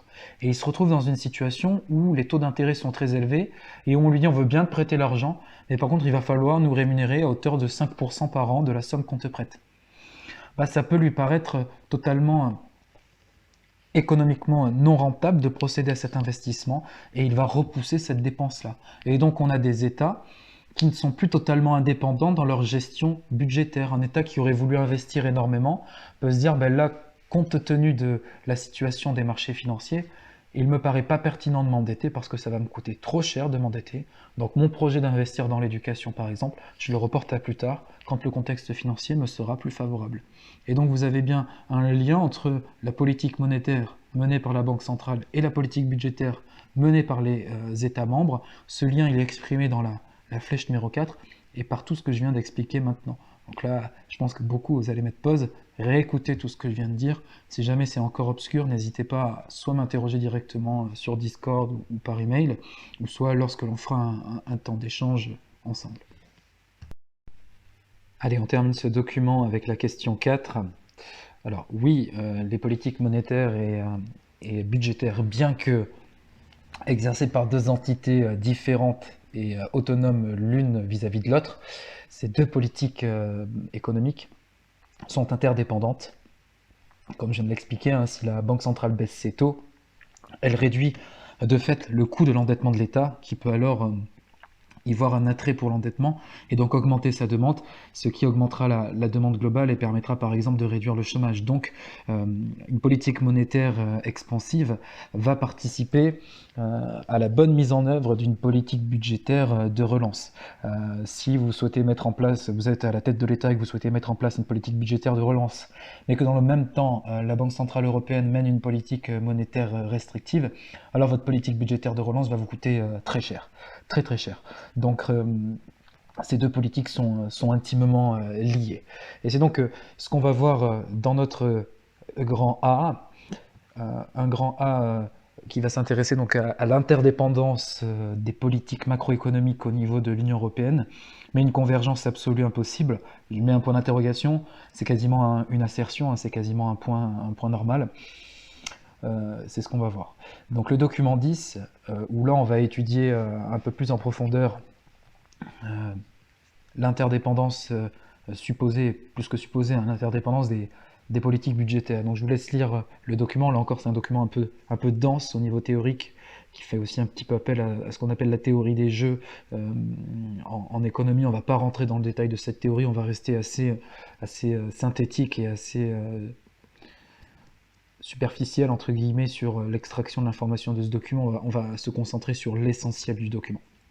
Alors, que signifie le passage souligné? Au niveau européen, l'augmentation des importations d'un pays provoquée par la relance de son activité pourrait être compensée par un surcroît d'exploitation rendu possible par la relance de ses partenaires. Ce qu'on veut dire par là, c'est que dans une zone comme l'Union européenne, il est inenvisageable ou non souhaitable qu'un pays mène seul une politique budgétaire de relance. Pourquoi? Tout simplement parce qu'avec une politique budgétaire de relance, le pays qui la mettrait en place donnerait du pouvoir d'achat à ses consommateurs. Donc si la France mène une politique budgétaire de relance, elle va donner du pouvoir d'achat aux consommateurs français. Or, le pouvoir d'achat des consommateurs du pays concerné va permettre d'augmenter la partie C de la demande globale. Les consommateurs vont augmenter leur consommation, mais ils vont aussi augmenter leur demande de produits étrangers. Donc, ils vont aussi participer à l'augmentation de M. Or, si je reprends ma formule de la demande globale ou ma formule du PIB, qui est égale à C plus I plus delta S plus G plus X moins M. Vous voyez bien qu'il y a un moins devant le M, moins les importations. Ça veut dire que à chaque fois que vous augmentez le niveau des importations, vous participez à réduire potentiellement votre PIB. C'est-à-dire que si tous les autres paramètres que je viens de citer, C, I, G, S et X restent inchangés et que votre M augmente, alors votre PIB diminuera. Donc, un pays qui ferait une politique budgétaire de relance, c'est un pays qui s'expose à augmenter le niveau de ses importations et donc potentiellement à réduire son PIB au profit de l'augmentation des PIB des pays partenaires, c'est-à-dire des pays qui vont bénéficier de la demande d'importation de la part des Français, des consommateurs français. Donc par exemple, un pays comme l'Allemagne pourrait bénéficier d'une relance mise en œuvre et payée, supportée par le gouvernement français, car les consommateurs français vont augmenter leur demande en produits allemands. Il faut donc, nous dit cette phrase, que lorsqu'un pays européen met en place une politique budgétaire de relance, il faut que tous les autres pays de la zone le fassent aussi. Sinon, ce pays-là risque de supporter tout seul les coûts de la politique budgétaire de relance, et on sait que une politique budgétaire de relance, c'est très coûteux. Ça implique pour l'État de réduire ses dépenses, donc d'augmenter ses dépenses et de réduire ses recettes, donc de réduire ses impôts et d'augmenter par exemple les revenus de transfert, d'augmenter les allocations chômage, les allocations vieillesse, de créer des primes exceptionnelles pour permettre une augmentation de la consommation des ménages. Donc c'est coûteux pour l'État, et s'il est le seul à le mettre en place, il risque en plus de participer non pas à l'augmentation de son PIB, mais à l'augmentation des PIB des pays partenaires.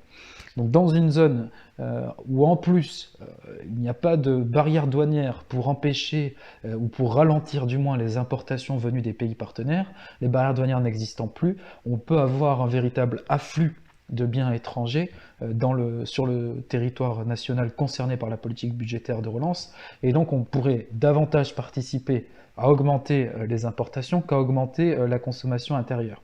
Donc très dangereux de mener une politique budgétaire de relance seule dans l'Union européenne. Et on l'avait déjà entrevu ça dans notre chapitre sur l'instabilité de la croissance économique, lorsqu'on avait discuté des effets positifs et négatifs de la politique budgétaire menée en 1981 par le gouvernement mis en place par François Mitterrand, alors fraîchement élu. Souvenez-vous, si vous en souvenez pas, refeuilletez ce cours-là. La question 2. Pourquoi la situation optimale est-elle une stratégie dominée? Alors, là encore, on va essayer d'être assez synthétique pour pas trop vous assommer de connaissances. La situation optimale est dominée parce que les acteurs n'ont individuellement aucun intérêt à mettre en place et à prendre la décision qui permettrait cette situation optimale. La situation optimale, si je reprends mon tableau, c'est une situation où il y a, tout le monde est content, donc où il y a plus et plus de chaque côté. Donc il faut que le PIA mène une politique de relance et que le PIB mène une politique de relance, et là, les deux sont un petit peu contents. Mais dans cette situation, elle va être considérée optimale, justement parce que les deux sont au moins un petit peu contents. Dans toutes les autres situations, soit ils sont un petit peu pas contents, soit il y en a un qui est très content et l'autre qui est très mécontent. Le très content, c'est quand le pays a 2+, c'est le cas lorsque le pays A fait de la rigueur et que le pays B fait de la relance. Dans ce cas-là, le pays B est très content. Pourquoi? Parce qu'il ne supporte pas les coûts liés à la politique budgétaire, et en plus de ça, il bénéficie des avantages parce que les consommateurs du pays B vont augmenter leurs importations en biens produits par le pays A. Donc le pays A ne fait rien, ne paie rien, ne supporte aucun frais, mais bénéficie quand même d'avantages liés à la politique budgétaire de relance menée par son partenaire, parce qu'il va pouvoir augmenter les exportations vers ce pays B. Et le PIB, lui, est très mécontent parce qu'il supporte les coûts de la politique budgétaire de relance, mais il ne bénéficie pas de tous les avantages, et pire encore, il se peut que ça ne permette pas de servir l'objectif qu'il souhaitait, c'est-à-dire relancer son PIB. Et on a le même raisonnement à l'envers lorsque c'est le pays A qui fait de la relance et le pays B qui fait de la rigueur. Donc la seule solution qui est optimale, c'est celle qui permet de satisfaire au moins un petit peu les deux pays. Cette solution optimale, c'est donc le pays A fait de la relance et le pays B fait de la relance. Pourquoi c'est uniquement un petit peu content? Parce que dans les deux cas, les deux gouvernements doivent sacrifier un petit peu leur budget, réduire leurs recettes et augmenter leurs dépenses chacun de leur côté. Donc c'est un petit peu coûteux pour chacun des deux. Mais c'est profitable, les deux vont tirer des bénéfices de cette politique de relance parce que le PIA va augmenter ses importations du PIB, mais le PIB va aussi augmenter ses importations du PIA. Donc il y a une certaine correspondance qui va s'organiser et ça va permettre de compenser un petit peu les avantages et les bénéfices issus de cette décision. C'est donc une situation optimale, et une situation optimale est une situation souhaitable, mais individuellement, aucun de ces deux pays n'a intérêt à faire de la relance. Parce que si le PIA se dit « Ah, je ferais bien de la relance », pourquoi il pourrait ne pas la faire? Parce qu'il peut se dire « Si je fais de la relance, alors je suis sûr que l'autre, il va se dire qu'il a tout intérêt à ne pas faire de la relance parce que il aura 2 plus et moi j'aurai 2 moins dans le tableau. En fait, il va bénéficier de ma politique de relance sans avoir à en supporter les coûts. Donc le pays pris individuellement n'a aucun intérêt à se lancer tout seul dans de la relance. Donc individuellement, aucun intérêt à se lancer dans de la relance. Il faut que les deux se mettent d'accord avant de le faire en même temps et de la même manière aussi, et dans les mêmes proportions. D'accord? Donc mener une politique budgétaire de relance pour les deux pays conjointement, c'est la situation optimale, mais individuellement, aucun des deux n'a intérêt à être le premier à faire de la relance. La question 3. La thèse des auteurs semble-t-elle en adéquation avec l'orientation des politiques budgétaires menées actuellement dans l'Union européenne et monétaire? L'Union européenne et monétaire, oui. Alors, oui et potentiellement non. Oui, jusqu'avant la crise du coronavirus que l'on traverse, on voit depuis 2010 une certaine convergence des politiques budgétaires par les pays membres de l'Union européenne. Et globalement, on a des pays de l'Union européenne qui mènent des politiques budgétaires d'austérité. On a une certaine généralisation des politiques budgétaires au niveau des États membres de la zone euro. La priorité des États, pour tous les États de l'Union européenne, était alors de maîtriser le niveau de leur déficit public et de limiter l'impact de ce déficit public sur leur endettement. Tout simplement parce que, d'abord, vous avez un grand nombre de pays, dont la France, qui étaient en dehors des critères de convergence que l'on va voir juste après. Et du coup, ils se sont sentis obligés, même plus qu'ils se sont sentis obligés, en fait, dans nos organes de direction de l'Union européenne, la Commission européenne, à de nombreuses reprises, fait remarquer aux pays qui étaient en dehors de ces critères-là, leur position non conforme aux critères de convergence et qui devaient se mettre en conformité avec ces critères de convergence imposés par le traité de Maastricht. Donc on a des États qui sont plus ou moins contraints, d'abord de mener cette politique budgétaire de rigueur pour coller aux objectifs de Maastricht.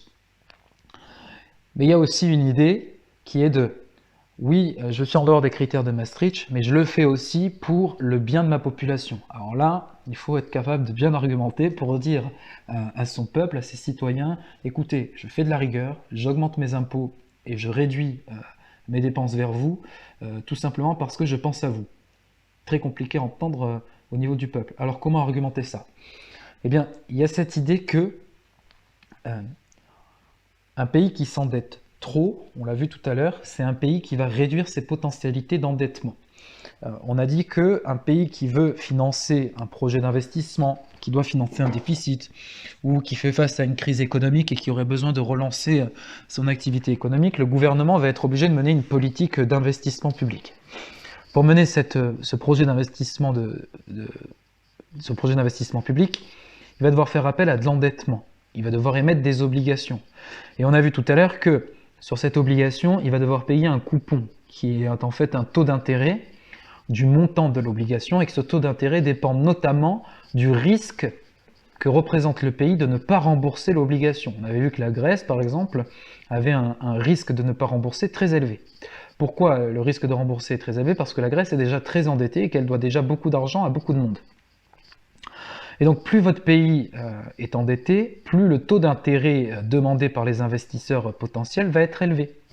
Et donc l'argument des dirigeants actuels quand ils nous disent on veut réduire le déficit pour pouvoir réduire l'endettement de la France, c'est un argument de ce type pour dire ben voilà, peut-être que dans 15-20 ans, notre taux d'endettement sera tellement élevé que les investisseurs demanderont alors aux générations futures un taux d'intérêt, un coupon bien plus élevé que celui qu'on nous demande aujourd'hui.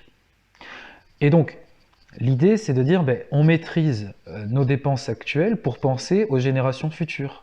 Donc c'est bien pour penser à vous, le peuple, du moins si c'est pas directement pour votre bien-être à vous, c'est pour le bien-être de vos enfants, de vos petits-enfants ou de vos arrière-petits-enfants. Donc c'est un argument de solidarité intergénérationnelle. Ok. Maintenant, la situation de la France, est-ce qu'elle est si préoccupante que ça pour justifier la mise en place de politiques budgétaires de rigueur, pour justifier la mise en place de décisions qui ont été prises, même encore sous le gouvernement actuel, par exemple de réduire les APL de 5 euros, tout un tas de décisions de politique budgétaire qui relèvent plutôt de la rigueur. Est-ce que ça se justifie? Est-ce que la France présente sur les marchés financiers un profil risqué? C'est-à-dire, est-ce que la France paie cher son endettement? Alors, je suis allé sur le site de la Banque de France. Donc, c'est une information qui est très très fiable et qui nous donne les taux d'endettement, les taux d'intérêt associés aux obligations de l'État français. Donc là, vous avez les différentes échéances auxquelles l'État français émet des obligations. Donc il émet des obligations à 1 mois, à 3 mois, à 6 mois, à 9 mois. C'est-à-dire que si vous achetez une obligation à 1 mois, vous donnez 100 000 euros pour acheter l'obligation à 1 mois, et 1 mois plus tard, l'État français vous a remboursé. Donc il y a des obligations à 1 mois, à 3 mois, à 6 mois, à 9 mois, à 1 an, 2 ans, 5 ans, 10 ans et 30 ans. C'est les différentes échéances qu'une obligation peut avoir. Il y a même des obligations au-delà de 30 ans, ça existe. Mais en tout cas, ce tableau nous présente jusqu'à 30 ans. Et ce que vous remarquez pour le 19 mars 2020, c'est la dernière date, la date la plus récente que la Banque de France fournit sur son site, vous remarquez que les taux d'intérêt associés aux obligations françaises sont très faibles, et ils sont même pour nombre d'obligations, nombre d'échéances, ils sont négatifs ces taux d'intérêt. Regardez le taux d'intérêt associé à une obligation à 1 mois, il est de moins 0,6%. Pour 5 ans, il est à moins 0,05%. Pour les obligations à 10 et à 30 ans, le taux d'intérêt est même inférieur à 1%. Donc on a des taux d'intérêt très faibles, voire négatifs. Négatifs, ça veut dire que l'État français rembourse moins que ce qu'on lui a prêté. Quand il emprunte à moins 0,6%, ça veut dire qu'il va emprunter 100 000 et qu'il va rembourser 100 000, moins 0,6% de 100 000. Donc c'est donc une situation qui est très favorable à l'État français, qui lui a permis notamment de mener une politique un peu particulière. Alors ça, vous n'êtes vraiment pas obligé de le retenir, mais l'État français a mené une politique d'émission d'obligations pour racheter des dettes antérieures. L'État français avait des dettes à des obligations qu'il avait contractées il y a 30 ans de ça à des taux d'intérêt bien plus élevés. Plutôt que de les rembourser dans 10 ans, parce qu'il restait par exemple 10 ans d'échéance de cette obligation-là, eh bien, il a décidé de s'endetter aujourd'hui à un taux de par exemple moins 0,6 sur 1 mois, et de rembourser cette obligation par anticipation, et donc d'éviter 10 ans de paiement du taux d'intérêt résultant de l'achat de l'obligation il y a 20 ans. Je ne sais pas si vous avez tout compris sur ce que je viens de dire. S'il y a le moindre doute là-dessus, n'hésitez pas à m'interroger. Mais en tout cas, ce que vous devez retenir, c'est que oui, ça peut se justifier, les politiques budgétaires d'austérité en France, parce que le taux d'endettement de la France, la dette sur le PIB de la France, ça représente 100% du PIB. C'est-à-dire que l'endettement de la France représente 100% de ce qui est créé sur le territoire français chaque année. Le déficit public français est globalement maîtrisé, parce que le traité de Maastricht impose maximum déficit public sur PIB à hauteur de 3%, et notre déficit public représente environ 3% de notre PIB. Donc au niveau du déficit, au niveau de la gestion annuelle, c'est globalement maîtrisé. Reste que notre dette publique est élevée, elle est à 100% de PIB. Est-ce que pour autant la situation est totalement alarmante et totalement dans le rouge, comme vous pouvez l'entendre des fois à la télévision, sur BFM TV par exemple, ou sur différents éditorialistes économiques qui viennent vous présenter leurs théories? Est-ce que c'est aussi alarmant que ce qu'ils veulent le dire? Je ne peux pas vous donner mon avis personnel. Tout ce que je peux vous dire, c'est qu'en se basant sur les taux d'intérêt pratiqués par les marchés financiers qui nous sont présentés ici par la Banque de France, qui n'a aucun intérêt à nous mentir, et c'est la vérité, je vous donnerai un article des Échos qui confirme les chiffres de la Banque de France. Il est difficile de taxer de dire que le journal Les Échos est un journal de gauche, par exemple. Une multiplicité de sources qui disent que la France emprunte à taux d'intérêt négatif pour beaucoup d'obligations, notamment pour toutes les obligations à échéance maximum de 5 ans, c'est un taux d'intérêt négatif. Donc c'est que la situation n'est pas si alarmante que ce qu'on veut bien nous faire croire. Maintenant, est-ce que les politiques budgétaires d'austérité sont totalement injustifiées? Je ne me permettrai pas de le dire, parce que si je disais ça, c'est que je donne mon avis, et je n'ai pas à donner mon avis. Ce que je peux vous dire, c'est que les deux se justifient. On peut justifier la mise en place de politiques budgétaires d'austérité en regardant le fait qu'on ait une dette publique qui représente 100% de notre PIB, et on peut dire que c'est injustifié en argumentant le fait que la France a un bon profil aux yeux des investisseurs, puisqu'elle peut emprunter à taux d'intérêt négatif, ce qui est quand même une sacrée performance. Ensuite, il convient d'étudier le document 11 qui justement vient nous préciser un petit peu les critères de Maastricht, qui impose notamment le déficit public à maximum 3% du PIB, la dette publique à maximum 60% du PIB. Vous avez 4 questions associées à ce document 11. Pour l'instant, depuis le début de la vidéo, à chaque document, je vous fais la correction directement.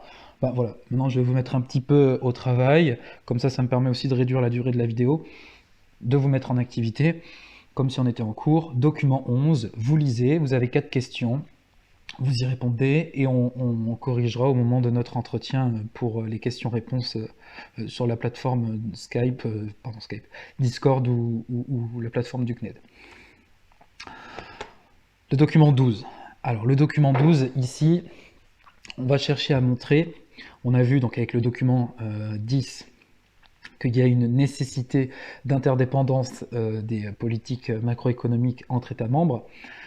Le document 12 va nous montrer à quel point ça peut être compliqué, voire impossible, de mener des politiques macroéconomiques cohérentes pour chaque pays membre de manière globale. De montrer que c'est impossible d'avoir une seule politique pour 27 pays, et c'est le défi auquel est confrontée l'Union européenne pourtant. Alors, document 12, question 1, retrouver à quelle combinaison de policy mix, qui veut dire politique mixte, correspondent les objectifs des politiques monétaires et budgétaires en zone euro. Alors, la combinaison 3 ou 4, selon que l'on considère la politique de rachat d'actifs par la BCE comme une relance ou non. Donc là, je vous prie de lire le texte et vous comprendrez ma réponse un peu mieux. Je pourrais vous la redévelopper au moment de nos échanges. Là, j'essaie aussi de réduire la durée de la vidéo. Donc c'est la politique 3 ou la politique 4. La combinaison 3 ou la combinaison 4, pardon. Quels arguments justifient la mise en place du pacte de stabilité de croissance? Dans une zone monétaire, une politique budgétaire devient très importante. Les États membres pourraient alors utiliser celle-ci sans prendre en compte les externalités négatives de leurs décisions budgétaires sur la situation des autres États de la zone. Là encore, c'est quelque chose sur laquelle je reviendrai plus en détail avec vous lors de notre temps d'échange. C'est la question 3 qui m'intéresse le plus ici pour la vidéo. Indiquer les conséquences attendues de chaque policy mix envisageable dans la zone euro, c'est-à-dire indiquer à quoi va aboutir la combinaison 1, la combinaison 2, la combinaison 3, la combinaison 4. Alors, si on mène une combinaison qui repose sur une politique monétaire restrictive plus une politique budgétaire de relance, on a donc une politique monétaire qui va conduire à une hausse du taux directeur de la BCE, dont les effets vont être contrecarrés par la politique budgétaire de relance. La politique de hausse du taux directeur de la BCE va chercher à réduire la demande, et si on mène une politique budgétaire de relance en même temps, on va chercher à augmenter la demande. Donc on a un effet négatif sur la demande par la politique monétaire et un effet positif sur la demande par la politique budgétaire. Donc on a moins et plus, ça va s'équilibrer, ça fait un effet nul. Mais surtout, le principal risque ici, c'est que si vous menez une politique budgétaire de relance en même temps qu'une politique monétaire restrictive, ça va coûter très très cher à l'État qui mène cette politique budgétaire de relance-là. La combinaison qui repose sur politique monétaire expansive plus politique budgétaire de rigueur, donc l'inverse de ce que je viens de dire à l'instant, deuxième combinaison possible, dans ce cas-là l'effet est nul. On a une politique monétaire qui va chercher à augmenter la demande, une politique budgétaire qui va passer par l'augmentation de l'impôt, donc par la réduction de la demande, et là encore, moins et plus, ça fait un effet nul. Maintenant, une politique monétaire expansive associée à une politique budgétaire de relance. Là, l'impact va être plus que positif sur le niveau de la demande globale. les taux d'intérêt baissent, donc les ménages et les entreprises vont chercher à s'endetter, et en plus de ça, l'État va donner du pouvoir d'achat aux ménages ou du pouvoir d'investir aux entreprises, notamment en allégeant par exemple les cotisations sociales pour donner de la marge d'investissement aux entreprises, en augmentant les minima sociaux pour donner du pouvoir d'achat aux consommateurs et aux ménages.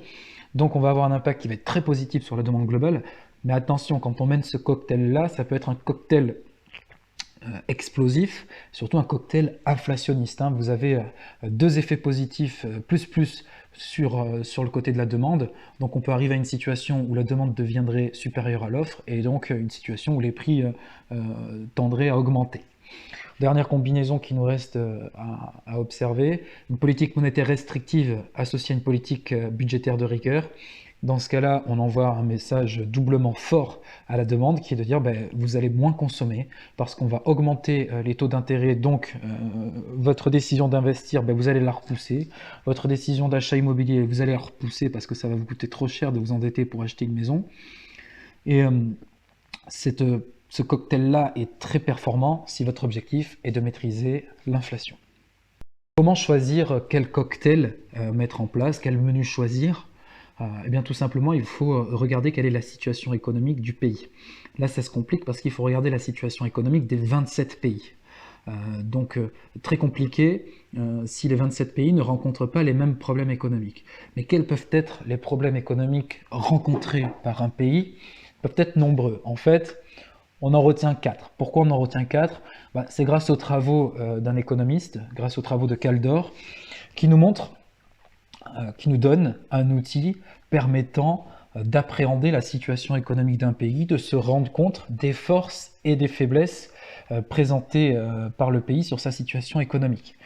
Cet outil, c'est un carré, il va donc y avoir 4 sommets à ce carré. On va d'abord regarder quel est le niveau de croissance économique du pays, donc quelle est la croissance de son PIB.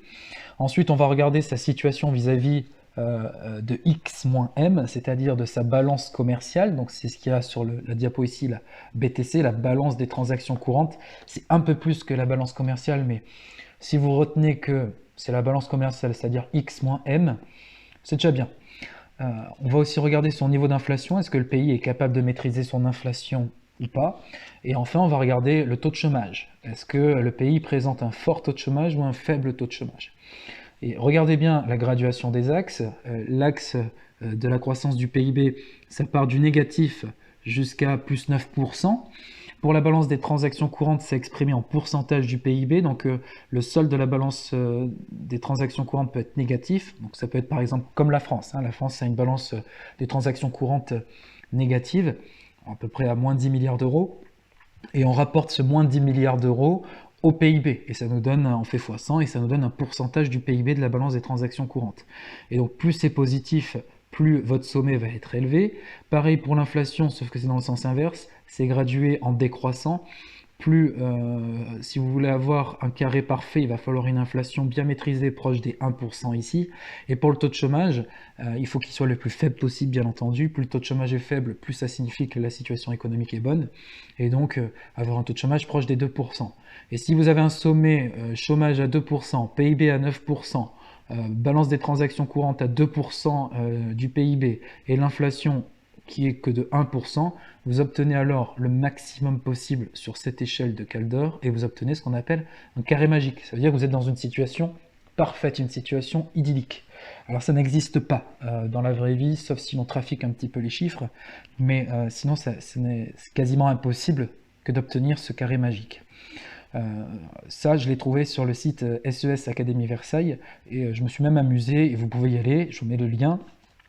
Pour y aller, sur le site, vous pouvez générer des carrés magiques. Donc j'ai pris les données en 2018, j'ai oublié de mettre la date. J'ai pris les données en 2018 pour la France et l'Allemagne.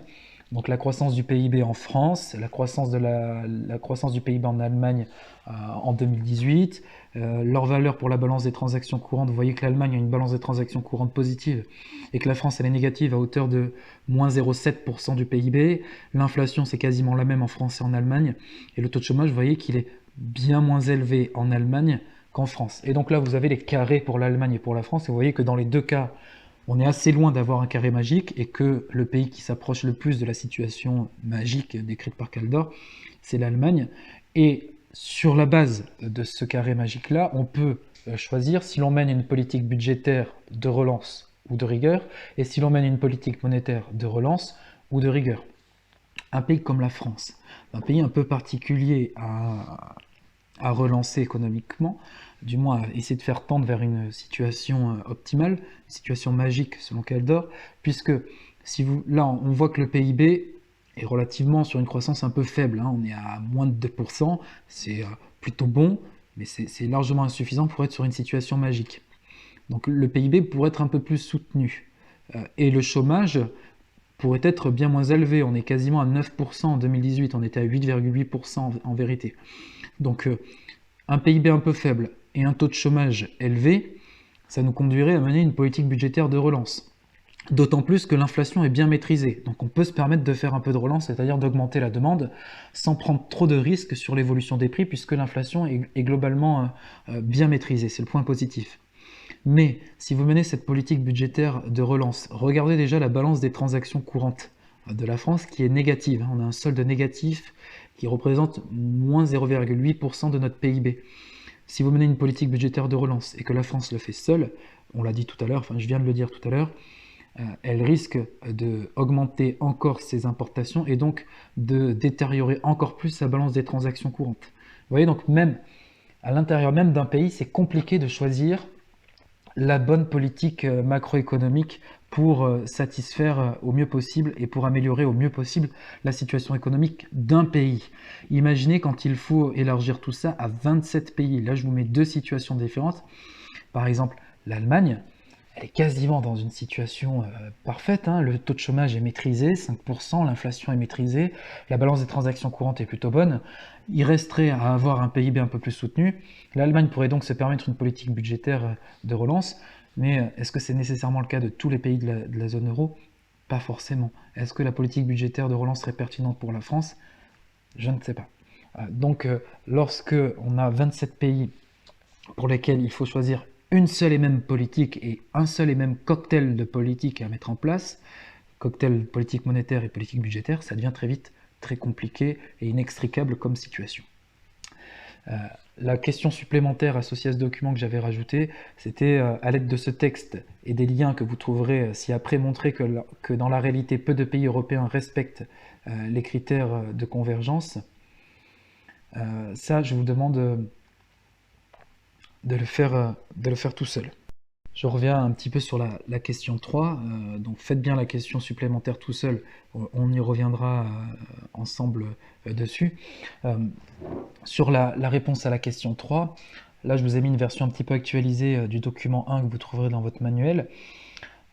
Si on regarde un petit peu la situation économique de tous les pays, la balance commerciale, le taux de croissance du PIB, le taux d'inflation annuel et l'évolution du taux de chômage annuel, donc en Allemagne, en Grèce, en Espagne, en France, et donc il y avait le Royaume-Uni parce que le document date de 2014 mais il faudrait l'enlever, donc sur 3 pays de la zone euro. Ce document reprend donc, vous les reconnaissez, hein, les 4 sommets du carré de Kaldor. Sur la base de ces 4 graphiques, est-ce qu'on peut raisonnablement dire c'est cette politique-là qu'il faut mener pour satisfaire tous les pays de la zone euro? Si on regarde par exemple sur la politique du taux de change que doit mener la zone euro, est-ce qu'il faut un euro fort ou un euro faible? Le choix de la BCE, c'est d'avoir un euro plutôt fort vis-à-vis du dollar. Et on remarque que cette situation-là d'euro fort est plutôt confortable pour l'Allemagne, puisqu'elle présente un solde de la balance commerciale très excédentaire, hein, et qu'au niveau global, au niveau de la zone euro, c'est la courbe verte, on a aussi un solde commercial de la zone euro qui est excédentaire. Donc l'euro fort est satisfaisant au global pour la zone euro. Mais quand on rentre dans le détail et qu'on regarde la courbe de la zone du solde de la balance commerciale de la France et de l'Espagne, on se rend compte que ces deux pays-là sont un petit peu défavorisés par cet euro fort puisqu'ils présentent une balance commerciale déficitaire. Alors pourquoi? Parce que l'Allemagne exporte principalement des produits à forte valeur ajoutée et qui ne souffrent pas d'un euro fort. C'est-à-dire quand un acheteur étranger veut acheter un produit allemand et qui doit convertir ses dollars par exemple en euros et qui doit dépenser beaucoup plus de dollars pour acheter un produit allemand qu'il ne dépenserait de dollars pour acheter un produit de notre pays, il est prêt à le faire parce que les produits allemands sont des produits de qualité à forte valeur ajoutée. L'Espagne n'exporte que très peu de produits à forte valeur ajoutée. Les principales exportations espagnoles sont des exportations notamment de produits agricoles, donc de produits à faible valeur ajoutée. Difficile au niveau international d'être compétitif sur le marché de la tomate quand vous avez un euro fort et que vous faites face à la concurrence des producteurs marocains qui bénéficient d'une monnaie bien inférieure, bien plus faible que la monnaie européenne, où il faut beaucoup moins de dollars pour acheter des tomates au Maroc qu'il ne faut de dollars pour acheter des tomates en Espagne. J'espère que vous me comprenez. Donc les pays comme l'Espagne auraient besoin d'un euro plus faible pour donner un avantage compétitif, un avantage concurrentiel à leurs exportations. Autre exemple, est-ce que la politique budgétaire de relance pour lutter le chômage serait utile? En Espagne, quand on regarde le taux de chômage espagnol présenté dans le 4e graphique en bas à droite là, de ce document, le taux de chômage espagnol nous fait dire qu'une politique budgétaire de relance au niveau européen serait plus que bienvenue parce que le taux de chômage espagnol atteint des sommets gigantesques en 2014. Est-ce que c'est utile pour tous les autres pays? Ça se discute pour le cas de la France, un taux de chômage qui est quand même un petit peu élevé, aux alentours des 10% en 2014. Est-ce que ça justifie pour tous les pays? L'Allemagne qui a un taux de chômage bien maîtrisé, une politique budgétaire de relance, ce serait peut-être pas le bon plan pour les Allemands. Et sur la politique monétaire de maîtrise de l'inflation, la Grèce présente un taux d'inflation qui est très inquiétant parce que regardez-le, le graphique en bas à gauche cette fois-ci, le taux d'inflation de la Grèce, la courbe orange, elle est dans le négatif. On a un taux d'inflation qui est quasiment à moins 1%, donc on est sur une situation déflationniste, et donc la politique monétaire qui ferait du bien à la Grèce, c'est une politique monétaire expansive, qui viserait à baisser les taux d'intérêt. C'est le choix qui a été fait, mais ce n'est pas forcément le cas pour les autres pays membres en 2012. Regardez les autres pays membres, l'inflation est maîtrisée, elle est à hauteur de 2%, donc il faudrait plutôt une politique monétaire inchangée, voire plutôt restrictive, et ce n'est pas le cas pour la Grèce. Donc, vous voyez bien qu'à travers ces 3 exemples, et à travers ce que j'ai pu dire sur le carré magique de Kaldor, que c'est très compliqué de choisir une politique macroéconomique susceptible de satisfaire les situations économiques des 27 pays membres. Voilà, donc on en arrive au grand B. L'Union européenne, une zone hétérogène en proie à des tensions concurrentielles, point d'interrogation. Et pour répondre à cette question, je vous ai joint dans le polycopier un document que je vous demande de lire. Vous allez retrouver des mots qu'on a déjà vus, du dumping social, du dumping fiscal, des pratiques déloyales, et qui pourtant sont mises en œuvre entre pays membres de la zone euro et de l'Union européenne globalement. Et là, ce que je vous demande de faire sur ce document, c'est 1, de le lire, 2, de le fléauter, 3, de le ficher, et 4, de me trouver dans l'actualité, on en a déjà parlé en plus en cours, une actualité, un exemple qui montre que les dirigeants européens, et notamment un qui est très très proche de nous, un dirigeant d'un pays dans lequel on vit, qui montre par sa décision et sa volonté qu'il a conscience que la zone de l'Union européenne est une zone où les États continuent à se faire concurrence, continuent à avoir des pratiques de dumping fiscal notamment, et qu'il a proposé la mise en place de quelque chose, là je vous demande de le trouver, qui permet de justifier mon grand B, qui permet de montrer que cette zone de l'Union européenne a permis certes de créer des situations de partenariat entre des pays, mais que ces partenariats demandent encore à être approfondis et sont encore soumis à des tentations concurrentielles, à des tentations presque qui relèveraient d'une situation d'ennemi plutôt que d'amis et plutôt que de partenaires. Donc trouvez-moi donc déjà ce dirigeant, et je vous guide un peu, c'est que souhaite faire au niveau européen Emmanuel Macron d'un point de vue fiscal. Là, je vous ai plus que guidé, il n'y a plus qu'à chercher et à trouver, et on rediscute de tout ça au moment de notre temps d'échange. Ça y est, quasiment 1h58. Désolé, mais c'est un chapitre entier, c'est normal. L'autre fois, c'était 1 heure pour une partie 2 de mondialisation. Là, 2 heures pour l'Europe, ça me semble pertinent. Donc, bon courage. Et puis, s'il y a les moindres doutes qui subsistent, n'hésitez pas à me poser des questions. Et puis, à bientôt.